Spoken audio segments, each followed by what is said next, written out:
Hello everyone, Micah Fights with Friends here. We are live for PFL. This is Season 2, Episode 2. Main event is going to be between Natan Schulte and Bao. I think that's how you pronounce that last name.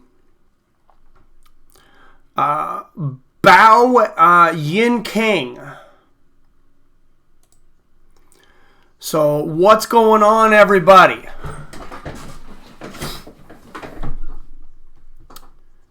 Wow, rear naked choke is tight here for Nate. For Rabadomanov. Seiler, I believe, was a finalist last year. And Rabadomanov, man, Seiler, he's fighting, oh man, he is bleeding from his gums. He's only got one hand underneath, but he's holding Seiler's hand over to keep him from grabbing. Oh, that was very close to a tap. What's up? I see people coming in now, finally. And finally, a reversal, and Steven Seiler is on top. We are in the third round of the first fight here. PFL Season 2. Very first fight, third round. Seiler versus Rabadomanov. And this has been a hell of a fight. Rabadomanov may be winning this fight. This would be a pretty big upset. Steven Seiler, I believe, was a finalist last year. Coming up tonight, Lance Palmer, Chris Wade, Andre Harrison. The big guns are out. The deepest division in PFL, the lightweight division, that will be coming on. Then you have the featherweight division coming on. Also a very, very deep division. What's going on, everybody? I don't see any chat yet, but I see people coming in. So I'm not sure if the chat is up yet. So, but if you're watching this is in the third round of the first fight. Seiler on top of Rabadomanov now. This has been a hell of a fight between a PFL finalist. Wow, Seiler raining down ground and pound on Rabadomanov now. I was able to kind of start watching the beginning of this fight. But, oh wow, Seiler going for a guillotine now. Remember, there really is no prelims. If you're trying to watch along, this is on ESPN 2, but there really is no prelims. This is technically the prelims. It's on ESPN 2, but you, like I said, you got the runner-up from this weight division in the very first fight. This is in featherweights, Seiler versus Rabadomanov, rounding down the end of the very first fight here.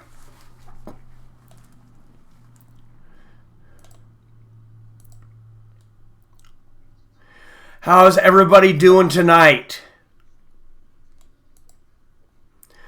I hope the chat is working.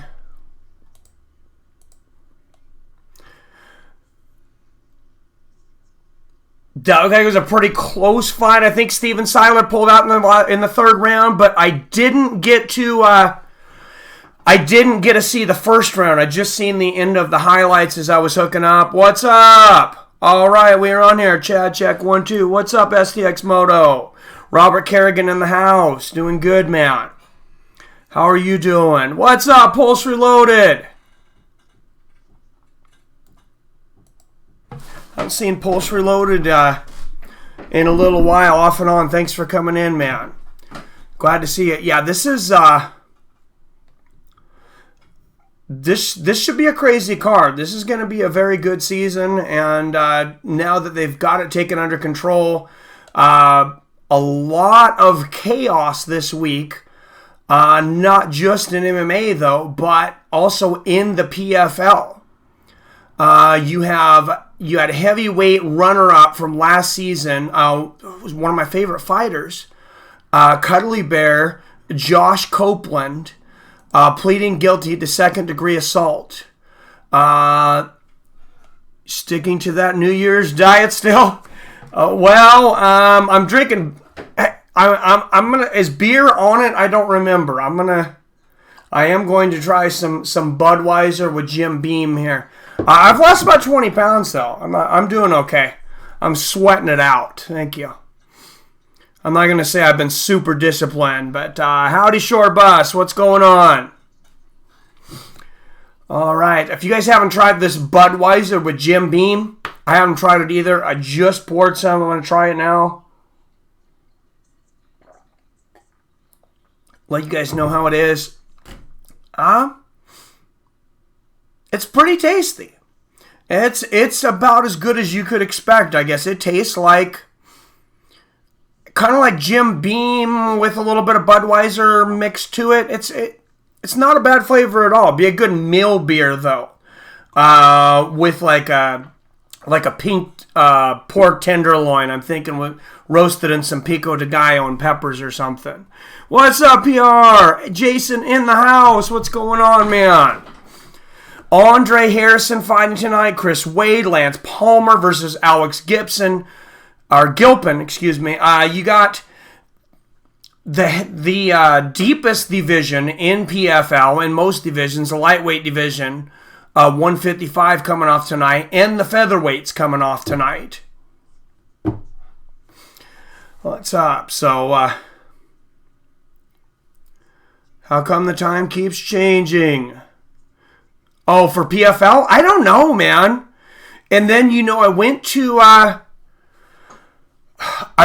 site. I think I went to I want to say it was Tapology, and Tapology is always on. And I want to say they said 5 p.m. Pacific. Yeah, last week it was 3:30. This week it's 4. If they're not going to have it every Thursday, they need to at least stick to a time.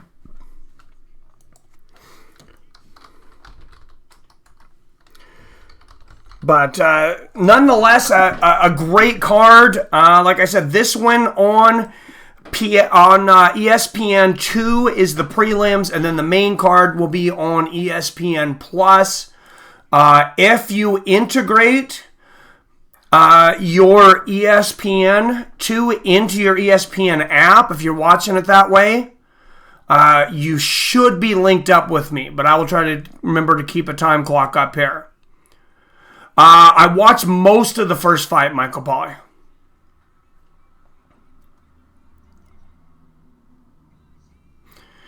Usual suspects, yep. Seems like an easy decision. Wow, and yeah, I didn't see the whole fight. That is a pretty big upset, I believe. Steven Siler was a finalist last year.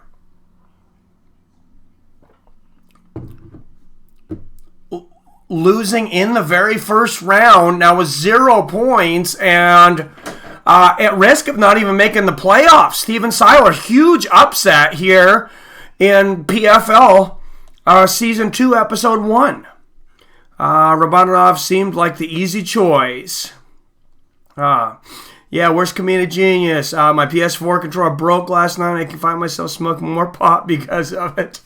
Oh, damn. That sucks, man. Well, if you keep smoking more pot, you're not going to be able to afford to buy yourself another PS4 controller. That kind of sucks, though. Dagestani had a huge wrestling advantage. Oh, for sure, yeah. And now featherweight standings, of course, Godzi Rabadanov, number 1 in the featherweight standings temporarily. That's only because he was the first one to fight.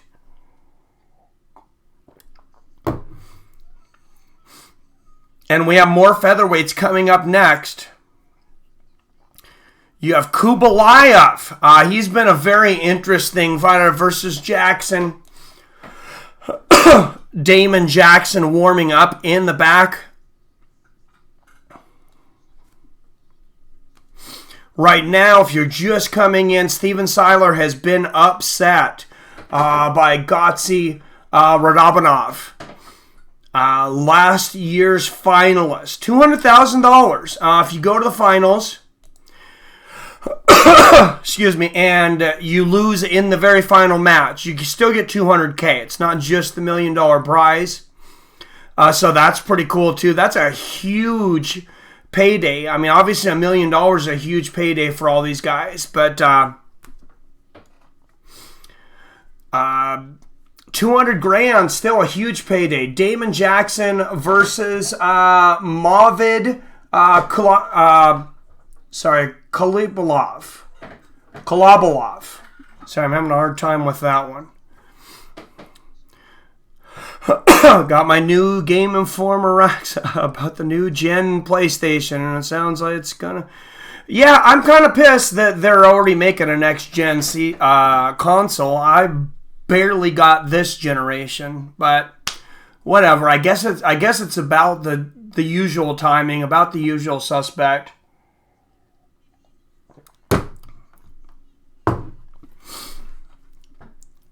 So, did you guys see about the bare knuckle? What's going on? People were kind of freaking out because bare knuckle, Artem Lobov, and Paul Malignaggi. There's been a ton of controversy going between them. Paul Malignaggi, I mean, it said, in my mind, said some pretty unprofessional things. Said he wanted to kill Artem Lobov and urinate on his corpse. So you got to wonder if Bare Knuckle Championship is pushing that, because that's nothing like things Paul Malignaggi has said in the past. What's up, First Last with the $2 donation? Thank you very much, sir. Appreciate it. You are awesome.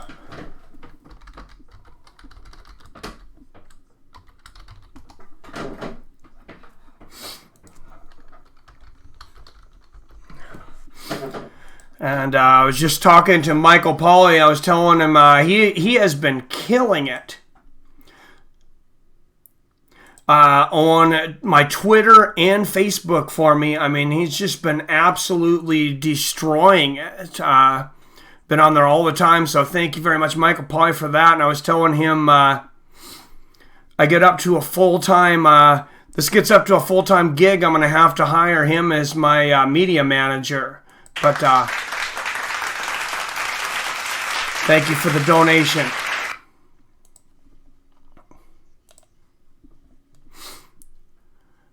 PS5 will equal an outdated gaming PC. Yeah, that Florida thing with the gloves is weird. Yeah, so they're going to have gloves, but Florida is just a weird place. So here's the deal if you haven't heard it yet. They're going to have gloves, but they have requested knuckleless gloves. Seems fit for the knuckleheads over there in Florida. I know that was an easy pun, and that was horrible, but they really are being pretty retarded about this. I mean, what's the point of having a glove if it's literally, they're talking about a glove that will go around your wrist, so maybe it's going to protect the wrist from breaking, I guess? Fuck, I don't know.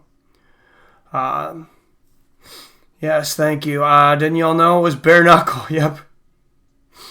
That outdated PC will get exclusive, amazing gaming. Yeah, PS5 will change the gaming world forever again. It's true, I can't play God of War and UFC. Yeah, it does suck, man, because I want to stream it on my PC. Damon Jackson versus Mavlid Kalabayev. I heard him pronounce it. I was trying to memorize it. I'm butchering his last name here. But Damon Jackson, 12 of 16 career wins by submission, 7 by rear naked choke. He might get some shots at that tonight, but he's fighting an undefeated fighter tonight.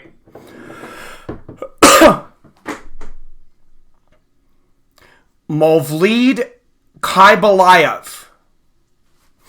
I think I'm close there now. 8K and graphics fast. SSD on the market, warp around games in 8 seconds compared to PS4 15-second travel time. Nice. And I heard PlayStation and Xbox, I heard rumors, I don't know if it's true, but they're going to be working together with some online stuff, so that would be very cool. Damon Jackson, 30 years old, 145 pounds, 5'11", Movlid Kybalayev, I think I'm close there, 146 pounds, just 5'6", but Jackson with just a 2-inch reach advantage at 72 inches. 0.8 seconds. Oh, Jesus. Does anybody know, does that include PC? Or I'm guessing that's just PS5 and whatever the Xbox will be called. I don't play online though, so I don't care. Movlid color.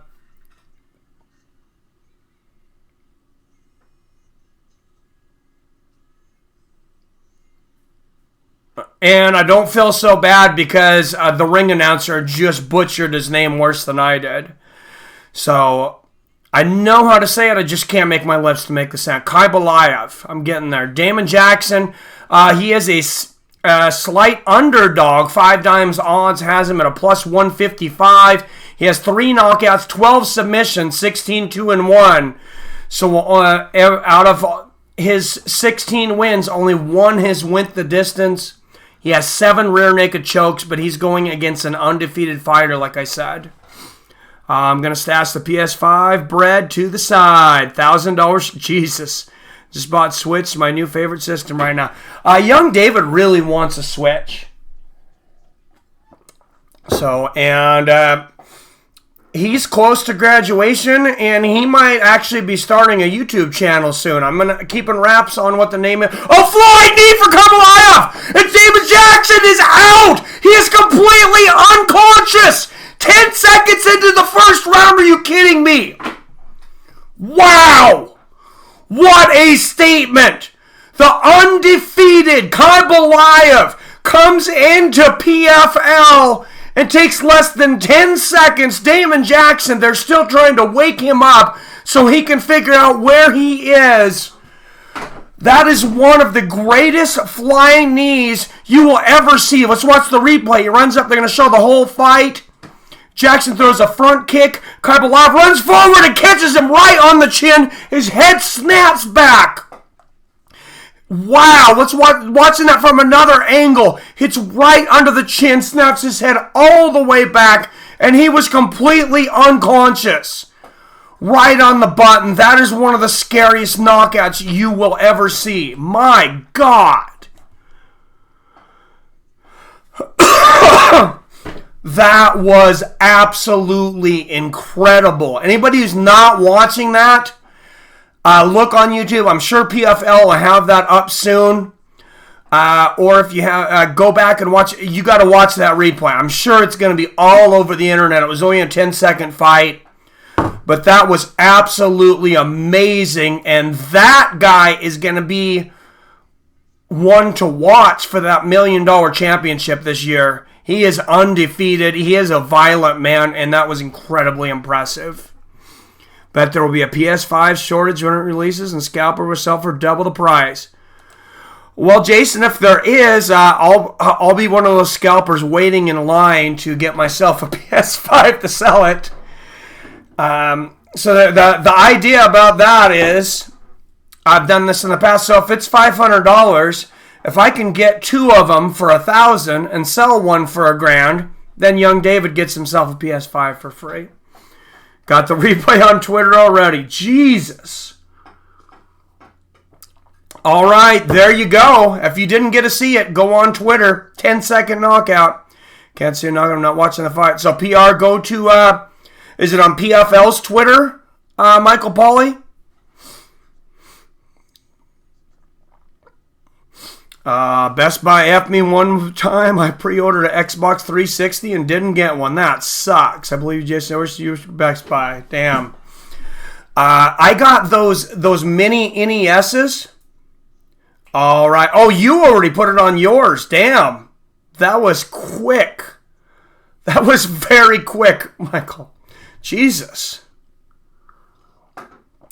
I am impressed, sir.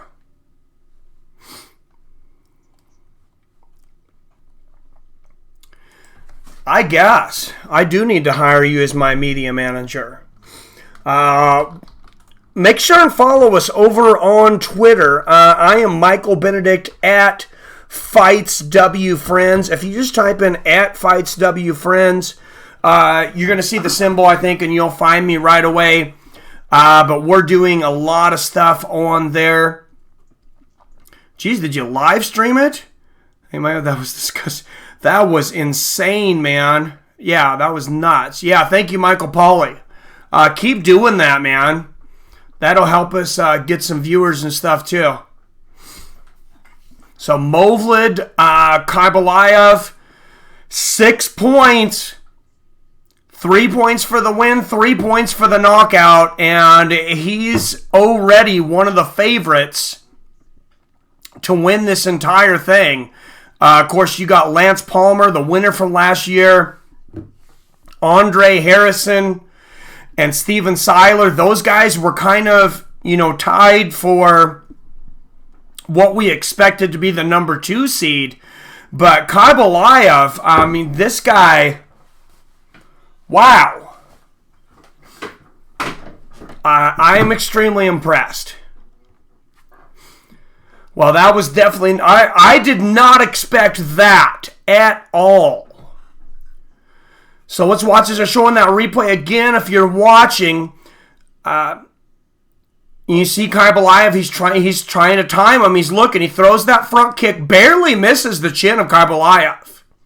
Now Damon Jackson, I mean, he's got the frog stance going on. He is dipping down very deep. Oh, and then he goes back. He's in orthodox stance. Kybalayev in orthodox stance. So Kybalayev getting he's Damon Jackson right in front of him. Just a vertical line, and there's the flying knee again, snapping his head back. Man, that's rare that you see the knockout like that when they fall forward. It's more rare that they're unconscious when their head doesn't bounce off the canvas. That was incredible. No, he did get up, PR. They had to wake him up, it looked like. But, yeah, he is up. Hopefully he's good. Oh, definitely, man. That was like a car wreck. I'm sure that was like a car wreck. Well, Damon Jackson's still not... he is not standing by Kybalayev. I think that they took him away for immediate medical attention, I'm guessing, because I do not see him in the cage. And Movlid Kybalayev. Hey, and I almost feel like a professional announcer now. I'm getting it down, and the announcer just absolutely butchered his name. So...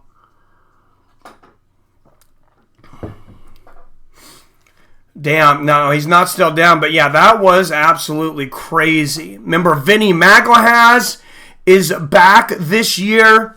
The light heavyweight went all the way to the championship. For those that haven't seen yet, Josh Copeland, last year's number 8 seed heavyweight that went all the way to the finals, has been cut by the PFL. I don't know if you guys seen that story yet, but the Cuddly Bear will not be around this year. Unfortunately, he pled guilty to second-degree assault, domestic violence against his wife. There's not really much to speculate since he pled guilty and he's not... unfortunately, it looks like it's true because he's not debating the story. So for those that want the full story, it is on bjpenn.com. But basically, she hit him, she slapped him, then I guess he got on top of her, is what the report says from her. Josh Copeland did not deny the report, but I'm still not reporting it as fact. I'm reporting as what she said and what BJ Penn reported. Said that he took her down, tackled her, and hit her with punches like a ground and pound style, and took her phone away so she couldn't call the police.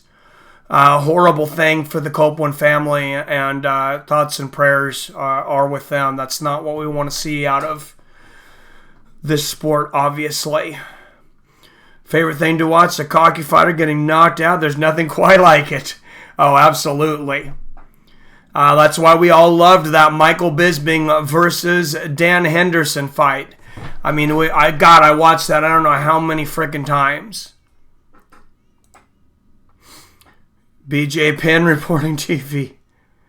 Yeah, well, here's the weird thing is I wonder if BJPenn.com to be fair, I wonder if they reported his wife's domestic assault allegations against him. Allegations, I will say, but she claims that he has been abusive for 10 years, both verbally and physically. So, yeah, I'm guessing that. What's up, Billy Hughes in the house? Just hoping you come in. BJPN has multiple writers, though. Oh, I'm sure they do. Yeah, I don't doubt that. This is actually some really good beer. If you guys want a new beer, I actually got this on a pretty good deal. It's a copper lager. It is made by Budweiser, but it's Budweiser Copper Lager with Jim Beam. It's a 6.2% alcohol, so it is a heavier beer. But it's very tasty. I'm a fan of the darker, deeper beers, and it's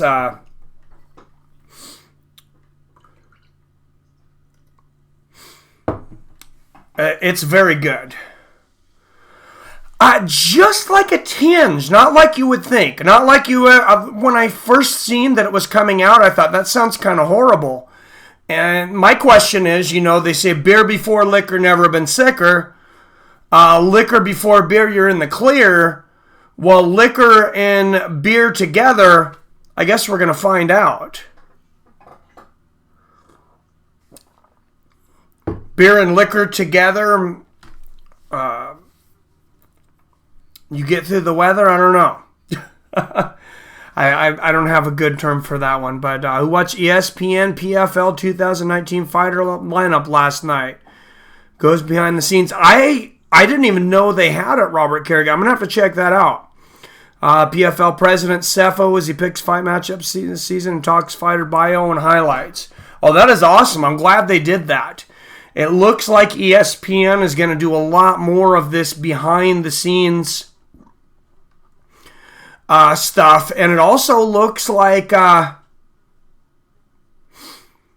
it also looks like ESPN is, or at least the PFL themselves, is kind of trying to put themselves out as a more professional league compared to the UFC, which a lot of people have been complaining that the UFC is getting too WWE-ish. ONE FC is kind of taking shots at them for that, about the integrity of martial arts. Of course, if you're looking at the mainstream and the long term, what really sells nowadays, unfortunately, it probably is a lot of drama. So, people like drama. I like drama.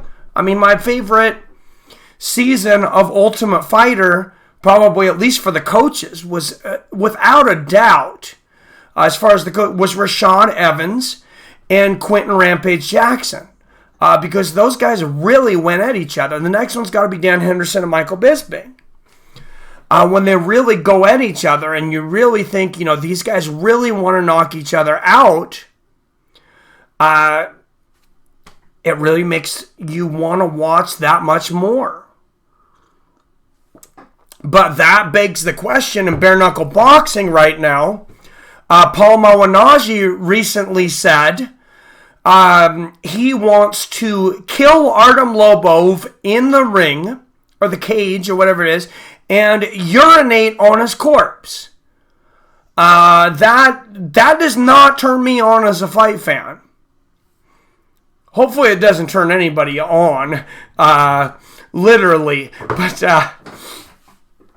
that's a horrible scene. I don't like to hear things like that. The urination thing's a bit far. Deontay Wilder, I thought that was right at the line. Right at the line. He says, this is boxing. If he dies, he dies. I'm kind of like, well, yeah, it is boxing. You are going to get in there. You're going to hit each other as hard as you can. And you're going to try to separate each other from your consciousness.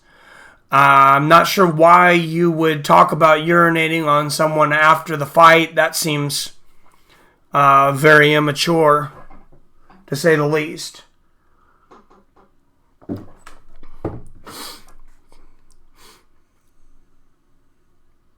Yes. Was there another one? Oh, yeah. Well, I guess they just kind of reported on BJ Penn, didn't they, PR? Like my beer like I like my women. It's funny. Mike going to be smashed before the plus card starts. Yeah, I am on my second beer already. I need to. I only brung 2 up, though. So I'm going to sip this second one. And I got a little bit of water here. Stay hydrated. It's Memorial Day week with Frito-Lay and all these stores. So it is, it's been freaking busy. Long day. So I need my beer. By the 5th fight, Mike will be so drunk that he'll plug the beer one more time. I might forget I plugged it. New fighters he handpicked to dethrone 2018 champions. Well, Karbalayev, I mean, that guy is a beast, as we just seen. Jeremy Kennedy of Canada going against Luis Rafael Laurentino of Brazil coming up next. And that's something that really drew a lot of attention last year, too, is there's a lot of country versus country, a lot of foreign fighters. You got Brazil versus Canada, and they do a lot of country versus country. They really seem to try to match those up. I mean, that's an easy sell. Jeremy Kennedy, last 3 fights ended in knockouts. 2 wins and 1 loss. So he's gotten 2 knockouts and he's gotten knocked out once. He has trained with Lance Palmer, apparently, who is, of course, is an absolute stud. And $1 million champion from last year. Rashad Rampage, yep. Yeah, that one was awesome. Mike is a John Anik of Budweiser. It's hilarious. Jeremy Kennedy, 26, both been 26 years old. Kennedy 3 inches taller, 5'11" to 5'8". He will have a 3-inch reach advantage, Jeremy Kennedy, with a 72-inch reach. In the featherweight division here, beer before liquor, you're getting sicker. Liquor before beer, you're in the clear. Yep, unless you're a drunk like me, doesn't really matter much. It's a $600 bulletproof Wonder hoodie online. Sounds like controversy. Jesus. Luis Rafael Laurentino out of Brazil. Paulie's trying to get the attention of Connor. Oh, I love it. 10 years ago, Michael Benedict was given a choice. Continue to fight for his life in the Seattle suburbs or promote Budweiser Copper Long. Well, thank you. Jeremy Kennedy, a huge favorite tonight. 13-1, 5 knockouts, 2 submission. 5-dime odds has him a minus 450 favorite. So this would be a very big upset. I'm not sure what the odds were on that first fight. This is random, but Robert Whitaker claims he's 100% fit and healthy again. I'm not too certain, though. Did you guys see the dance? The dance thing that Israel Adesanya put on Twitter. If you follow me, if you want to check it out, I retweeted it at Fights W Friends. It's pretty entertaining. And you should be following me over there anyways. I need more followers. Oh, and a low kick right away from Laurentino.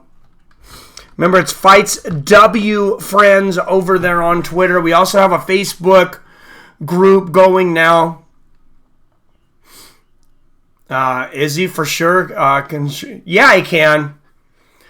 He's very entertaining, and I like seeing guys dance inside the cage. I know some people think it's unsportsmanlike. I don't know if it is or not. I'm entertained by it.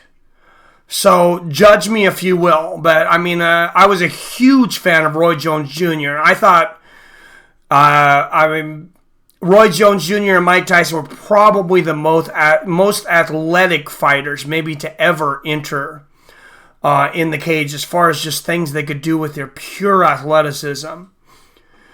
No, I didn't see their dance-off. I seen Perry in his last fight against... who was that he just fought? He had a dance-off. I can't remember who it was, but he just won. Cody Dance for Cruz. What's up, Arcade Chaos in the house? Paul, it's Kennedy's opponent's late replacement. Yeah, Cowboy. Yeah, Cowboy Oliveira. Thank you. I could picture the face, and I knew I should know him. I just couldn't think of it. That was a quick low blow. For sure. For anybody paying attention to the NBA Finals, it looks like Kevin Durant is out of the NBA playoffs. He's out for the remaining of the playoffs. Beautiful left hook and a body kick there for Laurentino. Kennedy is floored with a head kick and hammer fist, and it's all over. Another quick knockout. Laurentino, 4 minutes and 37 seconds left in the very first round. Wow. That was insane.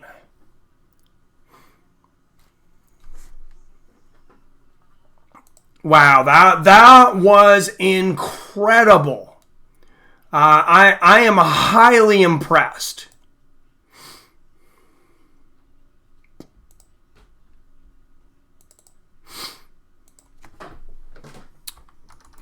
Very impressed. And I'll have to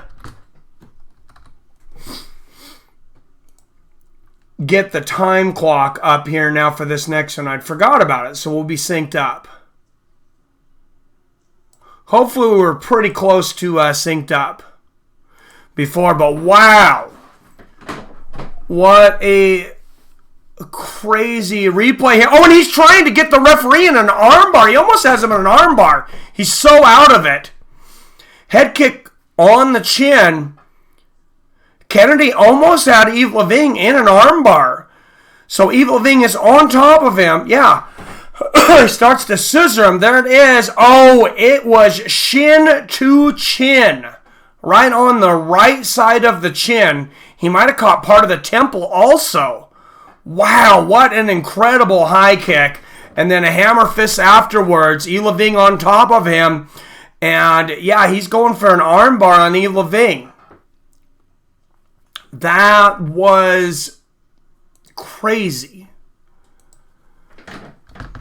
So 3 fights in, 2 fights into our broadcast, and 2 first-round knockouts. 2 fighters with 6 points right out of the gate, and that's one of the reasons we love PFL, because they give so much incentive to get that first-round finish. Those extra points, I know Joe Rogan doesn't like it. Oh well, Joe Rogan. Tonight. I like Joe Rogan, but I don't completely agree with, I don't have to agree with everything. Verbal tap. That's funny. Kicked the ref in the face. Yeah, he did. Starts to scissor him. Yeah, he definitely did. What's up, Zoltan in the house? How's it going? Did the ref tap? Just about. I thought he was going to get him submitted. I think he had to yell at him. Yeah, that flying knee was insane, man. You're 2 minutes ahead of me. Well, pause it, Billy Hughes. Oh, yeah, because you're on cable. This is ESPN 2. I will put the time clock up for the next one. I'll try to remember. Dutch guy's voice. Yeah, he is actually streaming over on MMA Newsroom as well. I was just going over there to see how it was going. I pulled up his stream for a second. That's why his voice came up. Who else wants to see Artem knock? Paulie and Mike, are you doing that fight? I think I have to. There was so much interest. It seems like, you guys tell me, who wants to watch that fight? Who wants to do the bare knuckle? I haven't done a bare knuckle yet. It seemed like the last one was pretty popular. After I seen some of the amounts of views people were getting, I was kind of wishing that I would have done it. I can't remember. I might have streamed something else that night. I think there might have been a UFC event that night. Or not. I can't remember for sure. But I actually have not watched a bare knuckle event yet. I've watched 2 fights on YouTube. Replay? What's up, PR? All right, Michael Pauly, get on that. That was a crazy shin kick. No, you don't have to put up every replay, Michael Pauly, but he may be.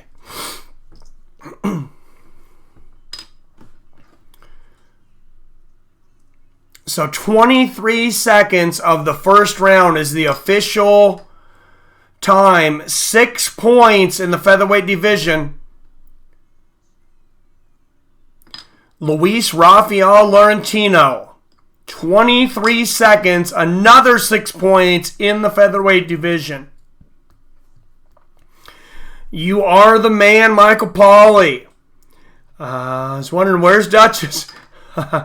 I would be down for you to do a commentary of a couple of the very first UFCs.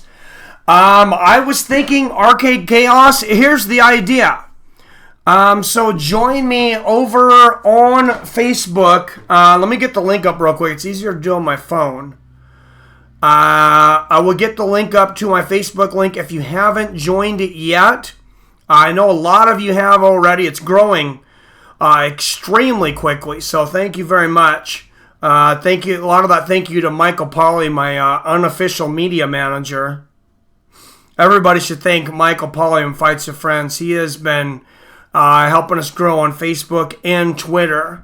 And he's absolutely killing it over there.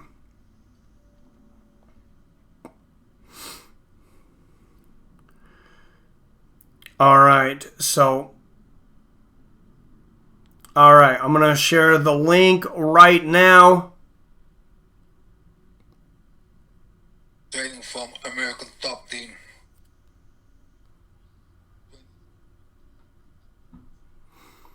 I just got a new phone. Oh, by the way, don't buy the iPhone SE. Because my SE was like 17 months old and it literally just stopped working.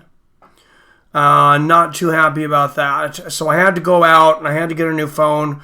God, I'm sick of putting this money out for these ridiculous price on these cell phones. I did get another iPhone. So damn me, somebody should give me a thumbs down for that. No, my wife loves the iPhone, so I stay on it. But, so that is our Facebook group. Oh, thank you. Michael Pauly already had it up. Thank you. Don't Facebook. I really wasn't too much either, but so many people are on it that,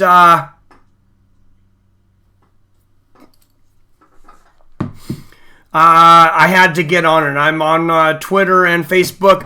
I can't show the UFC fights on YouTube. It's just not going to work. It's weird. It's not letting me post. I'm glad you put that up, Michael Pauly, because for some reason it's not letting me post inside my own stream again from my phone. Not sure why. I just bought LG Stylo 4 Plus Love the quality for $150. $150, huh? Damn. Oh, fighting next is. Let me get an update here. Sorry. Ghazi Rabadanov upset number 2 seed and the runner-up last year, Steven Siler. Mavlid Kolobalayev defeated Damon Jackson via TKO jumping knee, 10 seconds of round 1. Luis Rafael just knocked out Jeremy Kennedy via head kick, 23 seconds of the first round. Next up will be Natan Schulte and Yincang Bao. So I thought this was actually going to be the main event. This is, I believe Natan Schulte was a champion last year. I thought he was. What's up, Moss Scream TV? Just started stream fight last week. Gonna do from you, bro, to inspiration. Thank you. All right, feel free to check that out. Always supporting independent YouTube creators. I love it. Please, just in the future, if you don't mind, if you could, unless you're a mod or somebody that's been around for a while, if you could ask before you put links. But that one to your YouTube channel, that one's going to be just fine. Thank you, Robert Kerrigan. Welcome, Robert Kerrigan, to the Facebook group. All right, and I think the first thing I'm going to be doing over there probably is I'd like to do a dual stream when I figure it out, like a watch party on Facebook and streaming on YouTube at the same time with the World Valley 2-0. Although, even though they're not, the UFC hasn't bought them out yet, I'm a little worried to stream the Valley 2-0 ones. I think maybe I'll just post them on YouTube.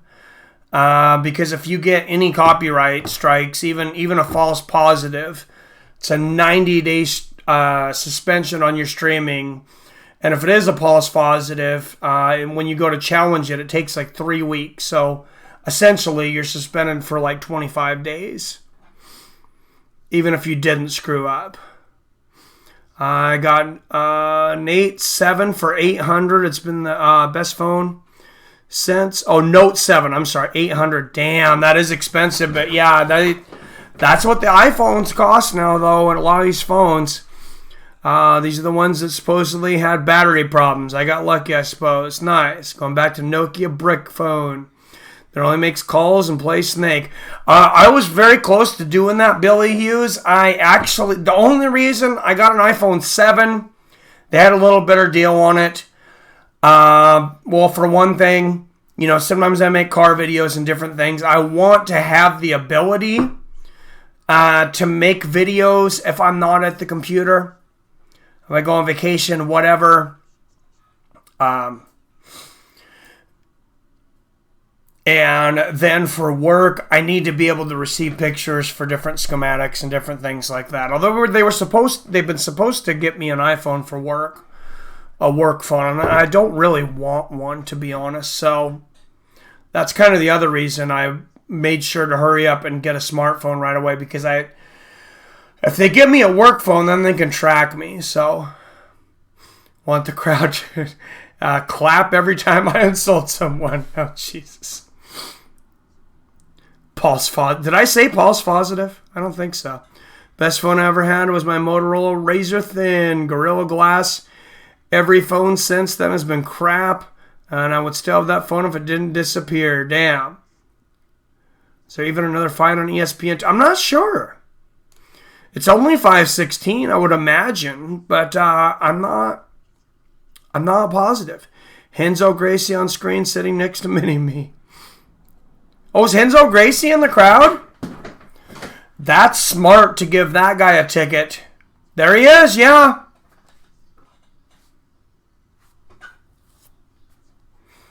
Henzo Gracie, of course, one of the greatest mixed martial artists ever, rumored to be 400-0 unofficially.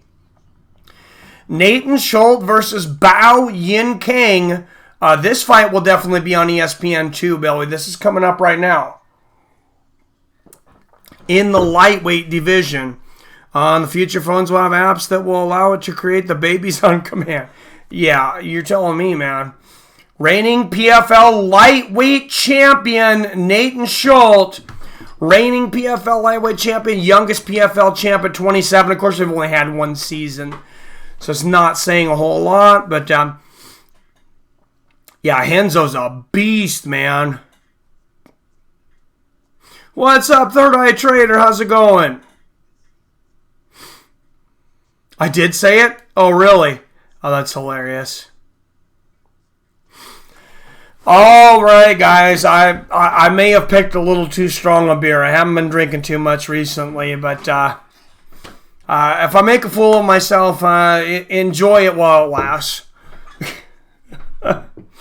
Maybe I'll go with a lighter beer next time. I usually stick to my Henry Weinhardt's. And I have no idea what percentage that is, but I'm guessing probably 4-ish. Natan Schulte versus Bao Yincang. Natan Schulte of Brazil, 27 years old. Yincang of China, 25. Natan Schulte 1 inch taller at 5'10". But Yincang, with a very long reach for 5'9", is going to have a 4-inch reach advantage with 73-inch reach. I got Bao. Wow, he's going against the champion, man, the $1 million champion. Bao Yincang, 5 times odd. He is a plus 1,100 underdog. Damn. 4 knockouts, 1 submission. I mean, I hope... Wow, I would have dropped a Benjamin on him if I would have known that, I think.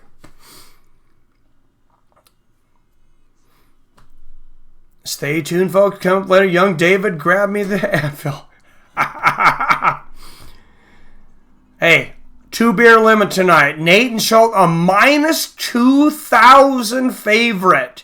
20-1. This is almost Buster Douglas territory. 15-3-1, 4 knockouts, 6 submissions. Natan Schulte. And you really don't see these kinds of odds in MMA. You see them in boxing, but not really in MMA. I should tell your sponsors you'll get a tattoo of them for some... It would have to be a decent amount of money, depending on the sponsor. Maybe if it was a cool tattoo. I mean, Hickson, not Henzo, for 400. No. Yes, I did. It was Hickson. Oh, it's Henzo in the crowd. You're right. And Hickson, it's Hickson is the 400 no guy. You are correct. Schulte with a low leg kick right out of the gate. Here against Bao, and Bao returns it with an outside leg kick and another inside for Schulte, and they're exchanging leg kicks here in the early going. Left hook and a right hand for Bao. I hope somebody bet on Bao. I've heard some things about this guy. I know Ray Sefo, this is one of the guys he came in to challenge his champions. And at 11-1 odds, I would have probably put up some money. And Bao landing combinations on Natan Schulte. Jab and right hook there. Schulte getting the single leg and pulls Bao to the ground. And he is already in half guard, Bao. And landing the ground and pound here is Natan Schulte.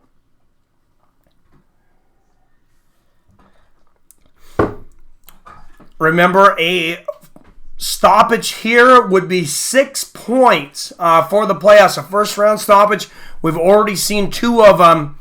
3 bonus points for a first round stoppage, and Natan Schulte going body to the head on the ground and pound and transitioning at the same time. Impressive. Still in half guard. Was very close to side control there, though. Pounding left hooks to the temple of Bao and now to the body. Henzo lost in early UFC. I know he lost. Lost to Matt Hughes. Oh, I know Hoist did. I didn't realize Henzo fought him in UFC. I didn't remember that. Natan Schulte in control here now on the ground. Schulte, of course, like I said, the big favorite. Has not yet been able to advance position, but it hasn't really mattered so far. He's landed some pretty brutal ground and pound. To the head, body. And he's just going every other one. Body, head, actually. Body, head. Wow. 7 times in a row. And now he gets full mount. What a beautiful transition from Natan Schulte. And now Bao is looking like that 11-1 underdog. Schulte led the PFL last season with 17 takedowns. And there he goes, body head. Another big right hook that time, just right up to the temple. And now he's got hooks, and he's got the mounts, and he's got the hooks, and he has Bao completely helpless. Just body head. Smart game plan here from Natan Schulte. He's just waiting like a snake. Like I talk about Gegard Mousasi. Oh, and wow, beautiful transition to the back, and he's got the choke. He's underneath the neck. Natan Schulte might have it about taps. And another first round knockout. Natan Schulte, the defending champion, put 6 points on the board with a first round rear naked choke. What beautiful patience and transitions to get the first round stoppage here, Natan Schulte. What's up, King of MMA? Won't have chocolate milk in my fridge. What's up, Muay Thai in the house? Muay Thai 23. Matt Hughes won the belt. He was out from the triangle choke. He at least admitted he didn't know what happened. You're right, yeah. And then he slammed, was it Carlos Newton? We've talked about this before. Because I had it mixed up with another fighter. Grapevines too. Main card on ESPN Plus. Yes, it's over. Oh, was that all for ESPN 2? Well, I guess that is it for ESPN 2. Yeah, 3 first round finishes. ESPN's looking pretty smart right now, putting PFL on there. This has been very entertaining television. And now everybody will go over to the ESPN Plus app. Hughes slammed Newton, but said he was out too. Yeah, they were both out. I mean, I'm glad it went down the way it did because it was just a legendary thing. What's up, Mo Scream TV? His first round KOs and submission get PFL good ratings. Oh, hell yeah, that's what the casuals want to see, D. Brown. Everybody does. Disconnected in the ad before the stream. Reloaded was for the beer you're drinking. That's funny. Budweiser, give me your money. And they are giving me their money, apparently. So we should try this out. We should advertise something else. You know, I've been looking out there. I would really like a Tesla. Teslas are really awesome. Plus, they're really good advertisers. They pay a lot more revenue than a lot of these guys. Budweiser's a good one too, though. But just hearing Joe Rogan talking about his Tesla, I mean, kind of turns me on a little bit. I'm not gonna lie. What's Arcade Chaos with the $6 donation? Thank you very much, sir. Bringing this stream already up to a total of $8 today. Thank you very much. And hey, I get paid to do what I enjoy to do. You guys are awesome. Guys, you ever seen a fighter car? Call it Conor McGregor. That's hilarious. Oh, geez. Had to step out for a second and someone else weed. Oh, Jesus. I'm going to drink a Coors Light because Bud won't pay me nothing. Hey, apparently Bud's paying me, so...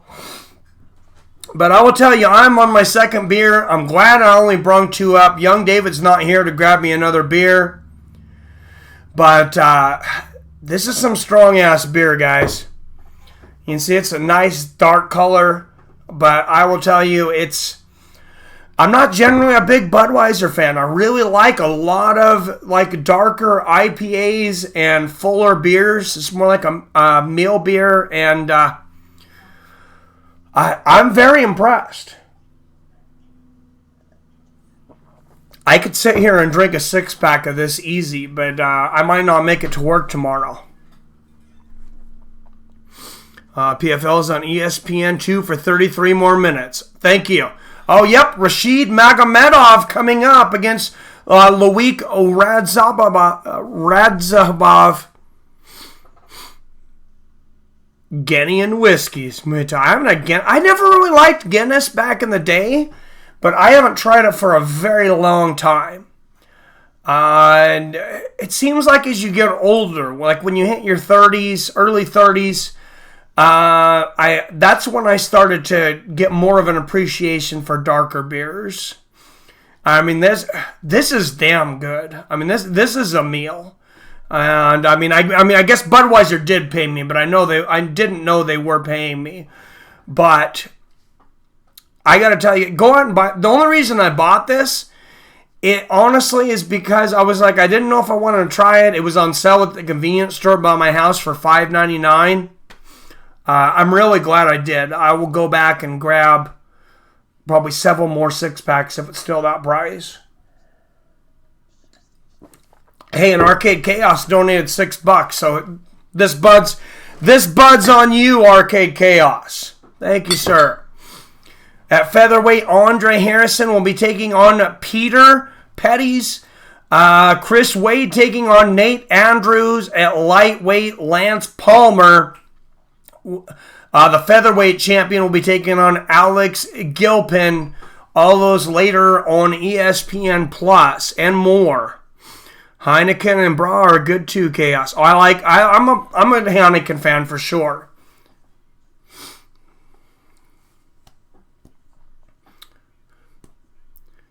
Guinness is mud beer. Yeah, I haven't had Guinness, God, for probably 15 years. I did not like it the last time I had it. Have you guys ever had Mac and Jack? I think it might be a Pacific Northwest thing. They have it over here. They have a brewery called Scuttlebutt.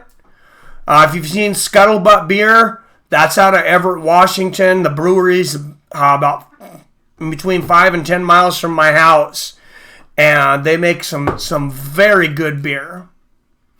Everett runs right into where I live.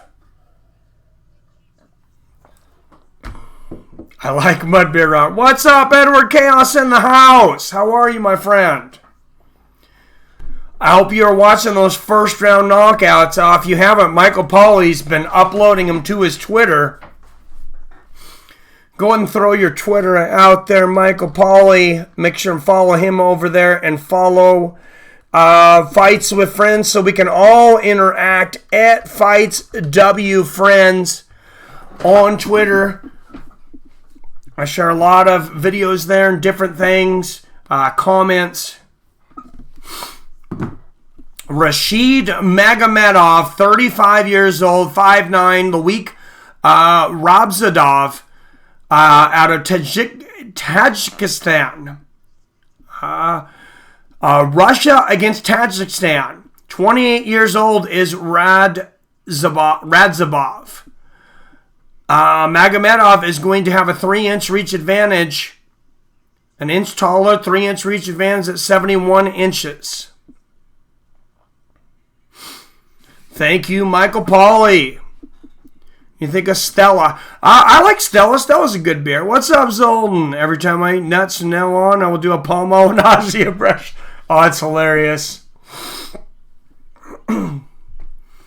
Loic Radzhabov weighed in at 156 pounds. He is 11-0, 6 knockouts, 4 submissions. He is a plus 500 underdog tonight, guys. But 11-0 with 10 finishes. And we've already seen, 3 first-round finishes or 4 now? Rashid Magomedov, a boxer, 22-3-1. He has 9 knockouts and 1 submissions out of Russia.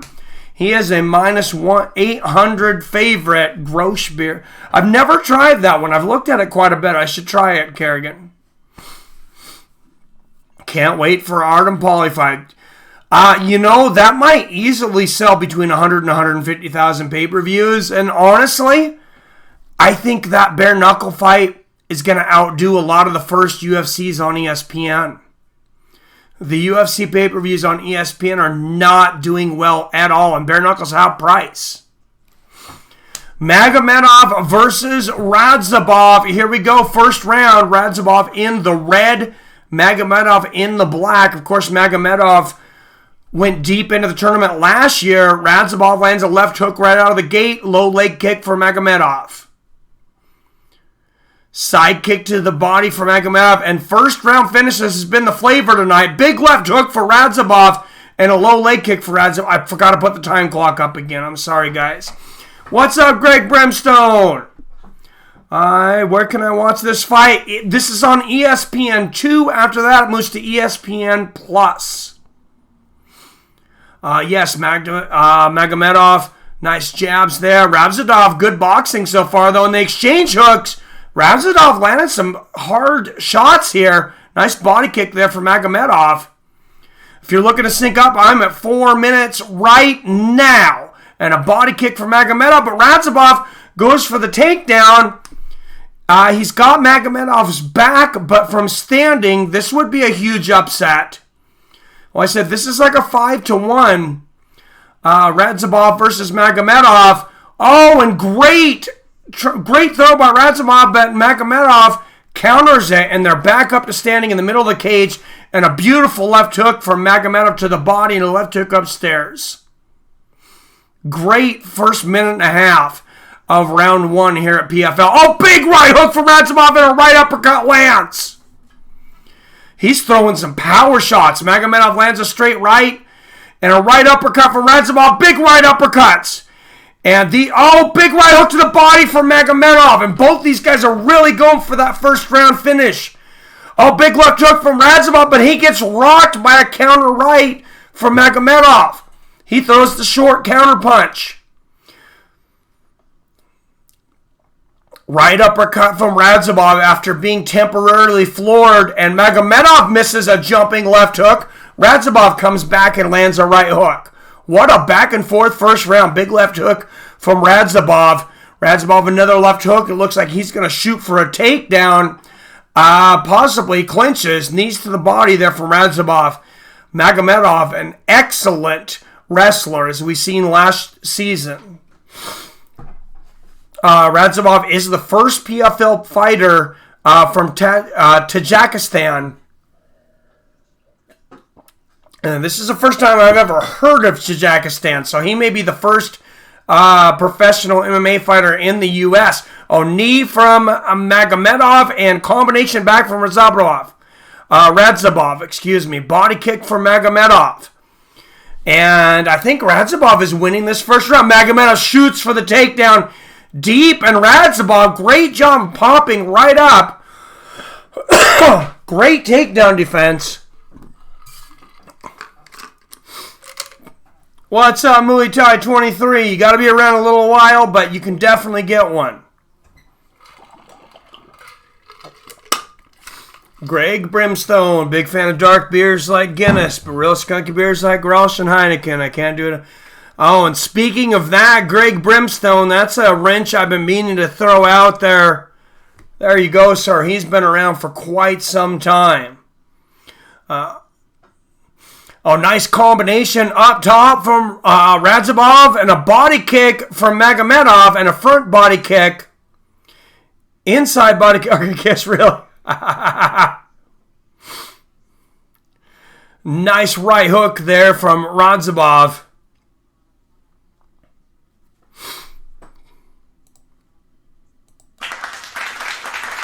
Yes, a rinse there from Brimstone. Oh, and takedown attempt for Magomedov. Radzhabov pops right back up. Oh, nice left hook and a right uppercut there from Radzhabov. And a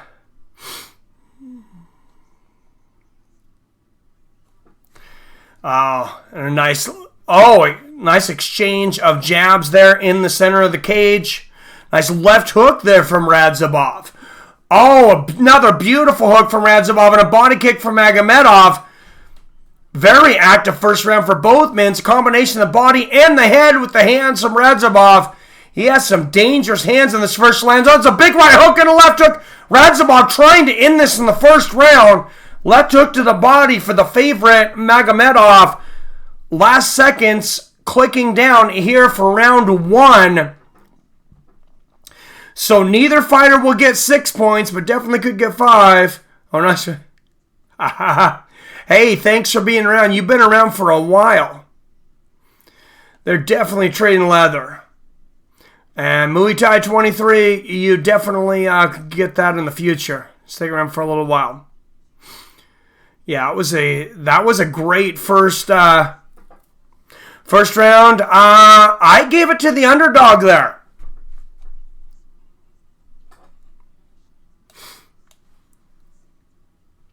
I gave that one to the underdog, Radzhabov, over Magomedov.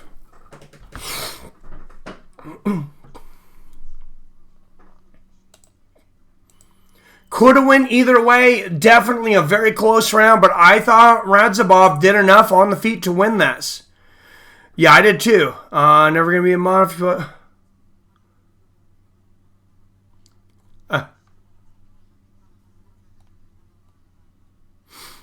Russian last name doesn't mean you're a good fighter.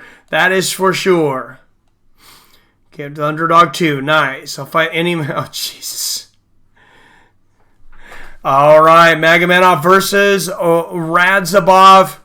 Nice left hook there from Radzhabov to the body, left hook to the head, and left hook back to the body.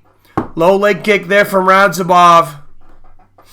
We're not here to fight, Muay Thai. All right, Muay Thai, that's a warning, sir. Have fun in timeout. We don't threaten other members.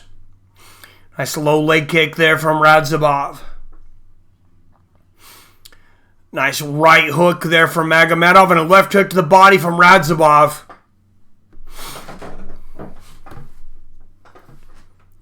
Well, gee, I wonder why I didn't make him a mod. That's why I wait till people are around a while. I've been doing this just a few minutes. Radzhabov picks up Magomedov for a moment. Magomedov pops back to his feet. Magomedov with a knee to the body. And they exchange knees to the body up against the fence here. This is a very even match so far. Total strikes 26-24 in favor of Magomedov. The harder strikes, I believe, from Radzhabov, though. Oh, nice combination there from Magomedov, though, as he goes ahead. And they exchange there. Magomedov getting the better of that exchange. Oh, big right hook from Radzhabov, though, and a right uppercut and a left hook. And Magomedov might be hurt. 3:20 left here in the first round if you're looking to sync up. I keep forgetting to put that time clock up. Oh, wow, and Magomedov throws Radzhabov to the ground. Radzhabov pops back up, but Magomedov pops him with a left hook on the way up and lands an inside leg kick. Left hook for Magomedov. Oh, beautiful sweep for Magomedov. And Radzhabov pops right back up, but Radzhabov may be tiring here. Oh, nice right uppercuts to the body there from Radzhabov. Beautiful first round, our first couple of rounds. This is a great fight. Inside leg kick there from Magomedov, and a combination up top from Radzhabov. Nice left hook and a right uppercut from Radzhabov. So 5 points if one of these fighters can end this fight in this round. I would tell you when I am at 220, if you're looking to sync up, I'm at 220 right now. Oh, nice right hook there from Radzhabov and another left hand. He's been finding a home with that right hook. This entire fight, Magomedov outstriking Radzhabov, but I believe Radzhabov landing the harder shots. Nice left hook for Magomedov. And an inside leg kick for Magomedov. Left hook up top for Radzhabov. And Radzhabov looking great for a guy that hasn't fought in 17 months. Right, left hook, and right uppercut. Radzhabov, great combinations. Another left hook up top. Knee to the body from Magomedov, and a big elbow from Radzhabov. Nice left elbow from Radzhabov. And remember, technically, in the PFL rules, there are no elbows allowed, but I have yet to see a warning be given. I think they're just trying to tell the guys, try to watch it. A nice left hook there from Radzhabov. It's just too confusing. Nice jab there from Radzhabov. Oh, the wheel kicks are beautiful. Oh, wow, nice head kick from Magomedov. Yeah, that was a great wheel kick, front kick to the body there from Magomedov.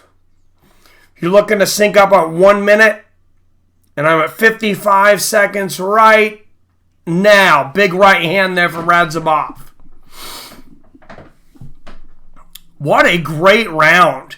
Straight left there for Magomedov, and Magomedov throws Radzhabov down. Like I said, Radzhabov may be tiring. Oh, beautiful right hook to the body from Magomedov. This is a war. Right hand up top for Magomedov and a low leg kick. This is a strategic battle with two guys throwing power shots, mostly striking. Extremely entertaining fight. Right hook and a left hook up top there from Radzhabov. Oh, and Magomedov goes to that head wheel kick again. Lands two head side kicks in a row and a spinning wheel kick. Spinning kick to the body. Spinning back kick for Magomedov. Inside leg kick for Magomedov. And I thought Magomedov did enough in the second half of that round, definitely to pull off that round. I have it at a round apiece. This is an incredible fight. All stream, I had to remove him. I was out to boot him. All right, thank you, Billy Hughes. I think I missed his earlier comments. I seen one with some emojis, but I didn't quite understand what was going on there. And they're interviewing Sarah Kaufman. Of course, she fought last week, beat Morgan Fryer by first round sub. Kayla Harrison, of course, went the distance for the first time last week. And went against a fighter with, I believe, 13 fights. I think she was 11-2 in just her third fight. Sarah Kaufman, first place in PFL's women lightweight division. She has 10 career knockouts. Magomed, both these guys are beasts, man. These guys are freaking incredible. All right, let's see if we can get the time clock going for this one.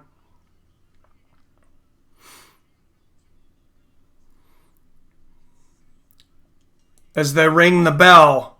And there we go. What do you know? I actually got it this time. And we're right on. Magomedov versus Radzhabov.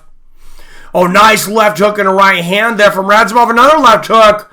Radzhabov going for the takedown here. Coming out strong in this third round. I have it tied at a round apiece. Nice knee to the body there from Radzhabov in the clinch. Powerbomb knockout from Roxanne. No, I didn't. I wonder if they get bonuses for PFL. I don't know. As far as I know, just the point bonuses, but maybe they do. And I like that the entire commentating crew here on PFL is all ex-fighters. Randy Couture, of course, the Natural, Eve Edwards, UFC veteran, and last year's light heavyweight champion who won it over Vinny Magalhaes, Sean O'Connell. Retired, winning the $1 million. And for whatever reason, my clock has went off 10 seconds. I'm not sure why that keeps doing that. Oh, I thought we kicked Muay Thai out of here. Yeah, we can go ahead and kick him out of here now. I kicked him. Get the fook out of here. All right, so if you're watching the clock, for whatever reason, it's 10 seconds off. It's something with OBS. I apologize for that. Nice inside leg kick there from Magomedov and a big left hook upstairs. Oh, Radzhabov throws a combination up top. It misses everything. Nice left hook there from Radzhabov.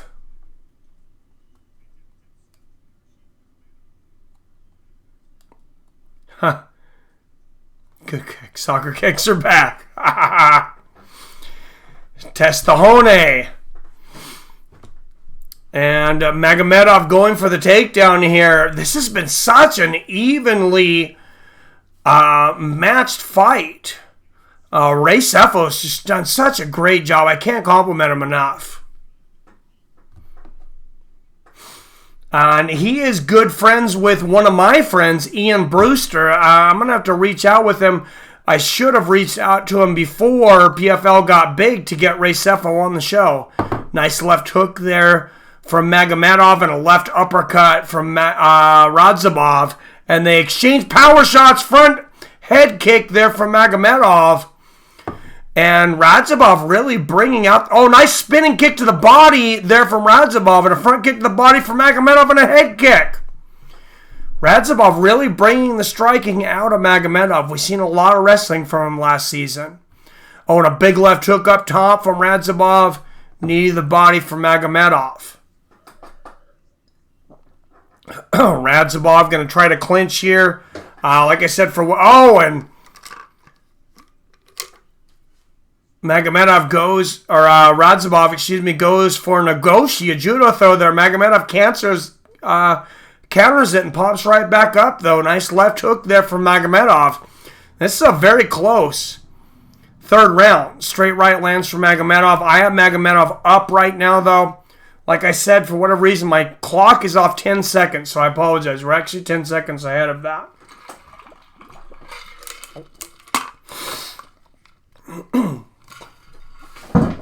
Nice low leg kick there from Radzhabov, and Magomedov and Radzhabov catches the leg kick there, but Magomedov able to escape and lands a spinning kick to the body.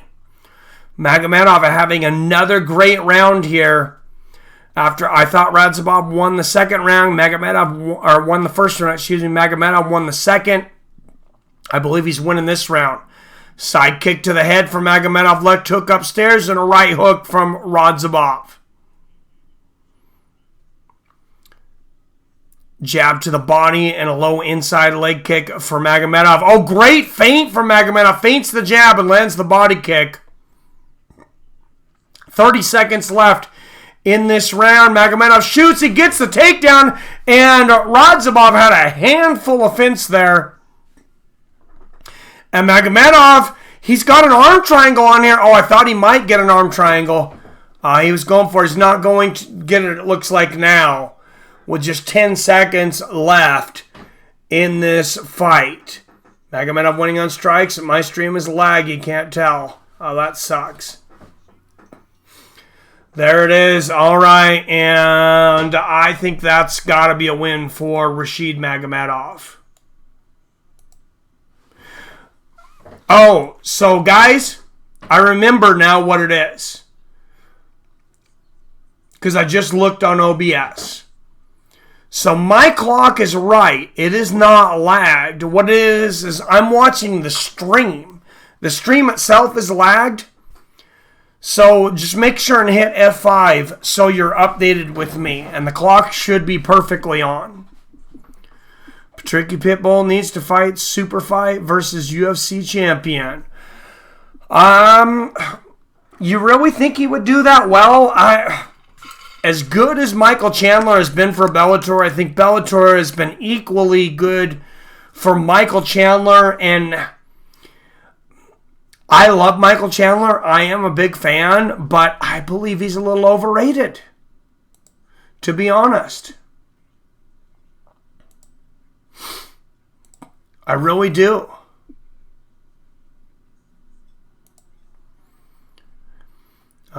Totally have to agree with you on the decision on the win. Yep.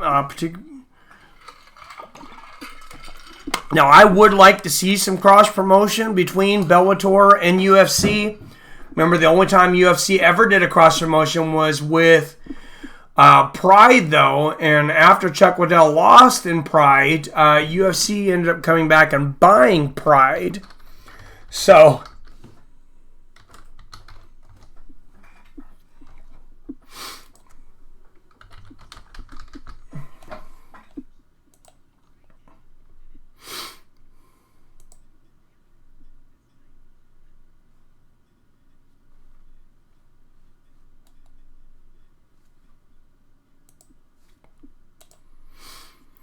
I mean Patricio. Oh, I think it is Patricio, yeah. Yes, I totally have to agree with the decision on the win. All right.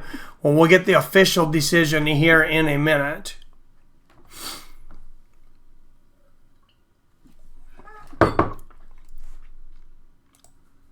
While we are waiting, guys, have you heard about this? Do you want ESPN 1, 2, and 3? All of them, guys. ESPN 1, 2, and 3. Make sure we are still doing the promo with Sling TV. $5 off a month with the Fights with Friends promo code there.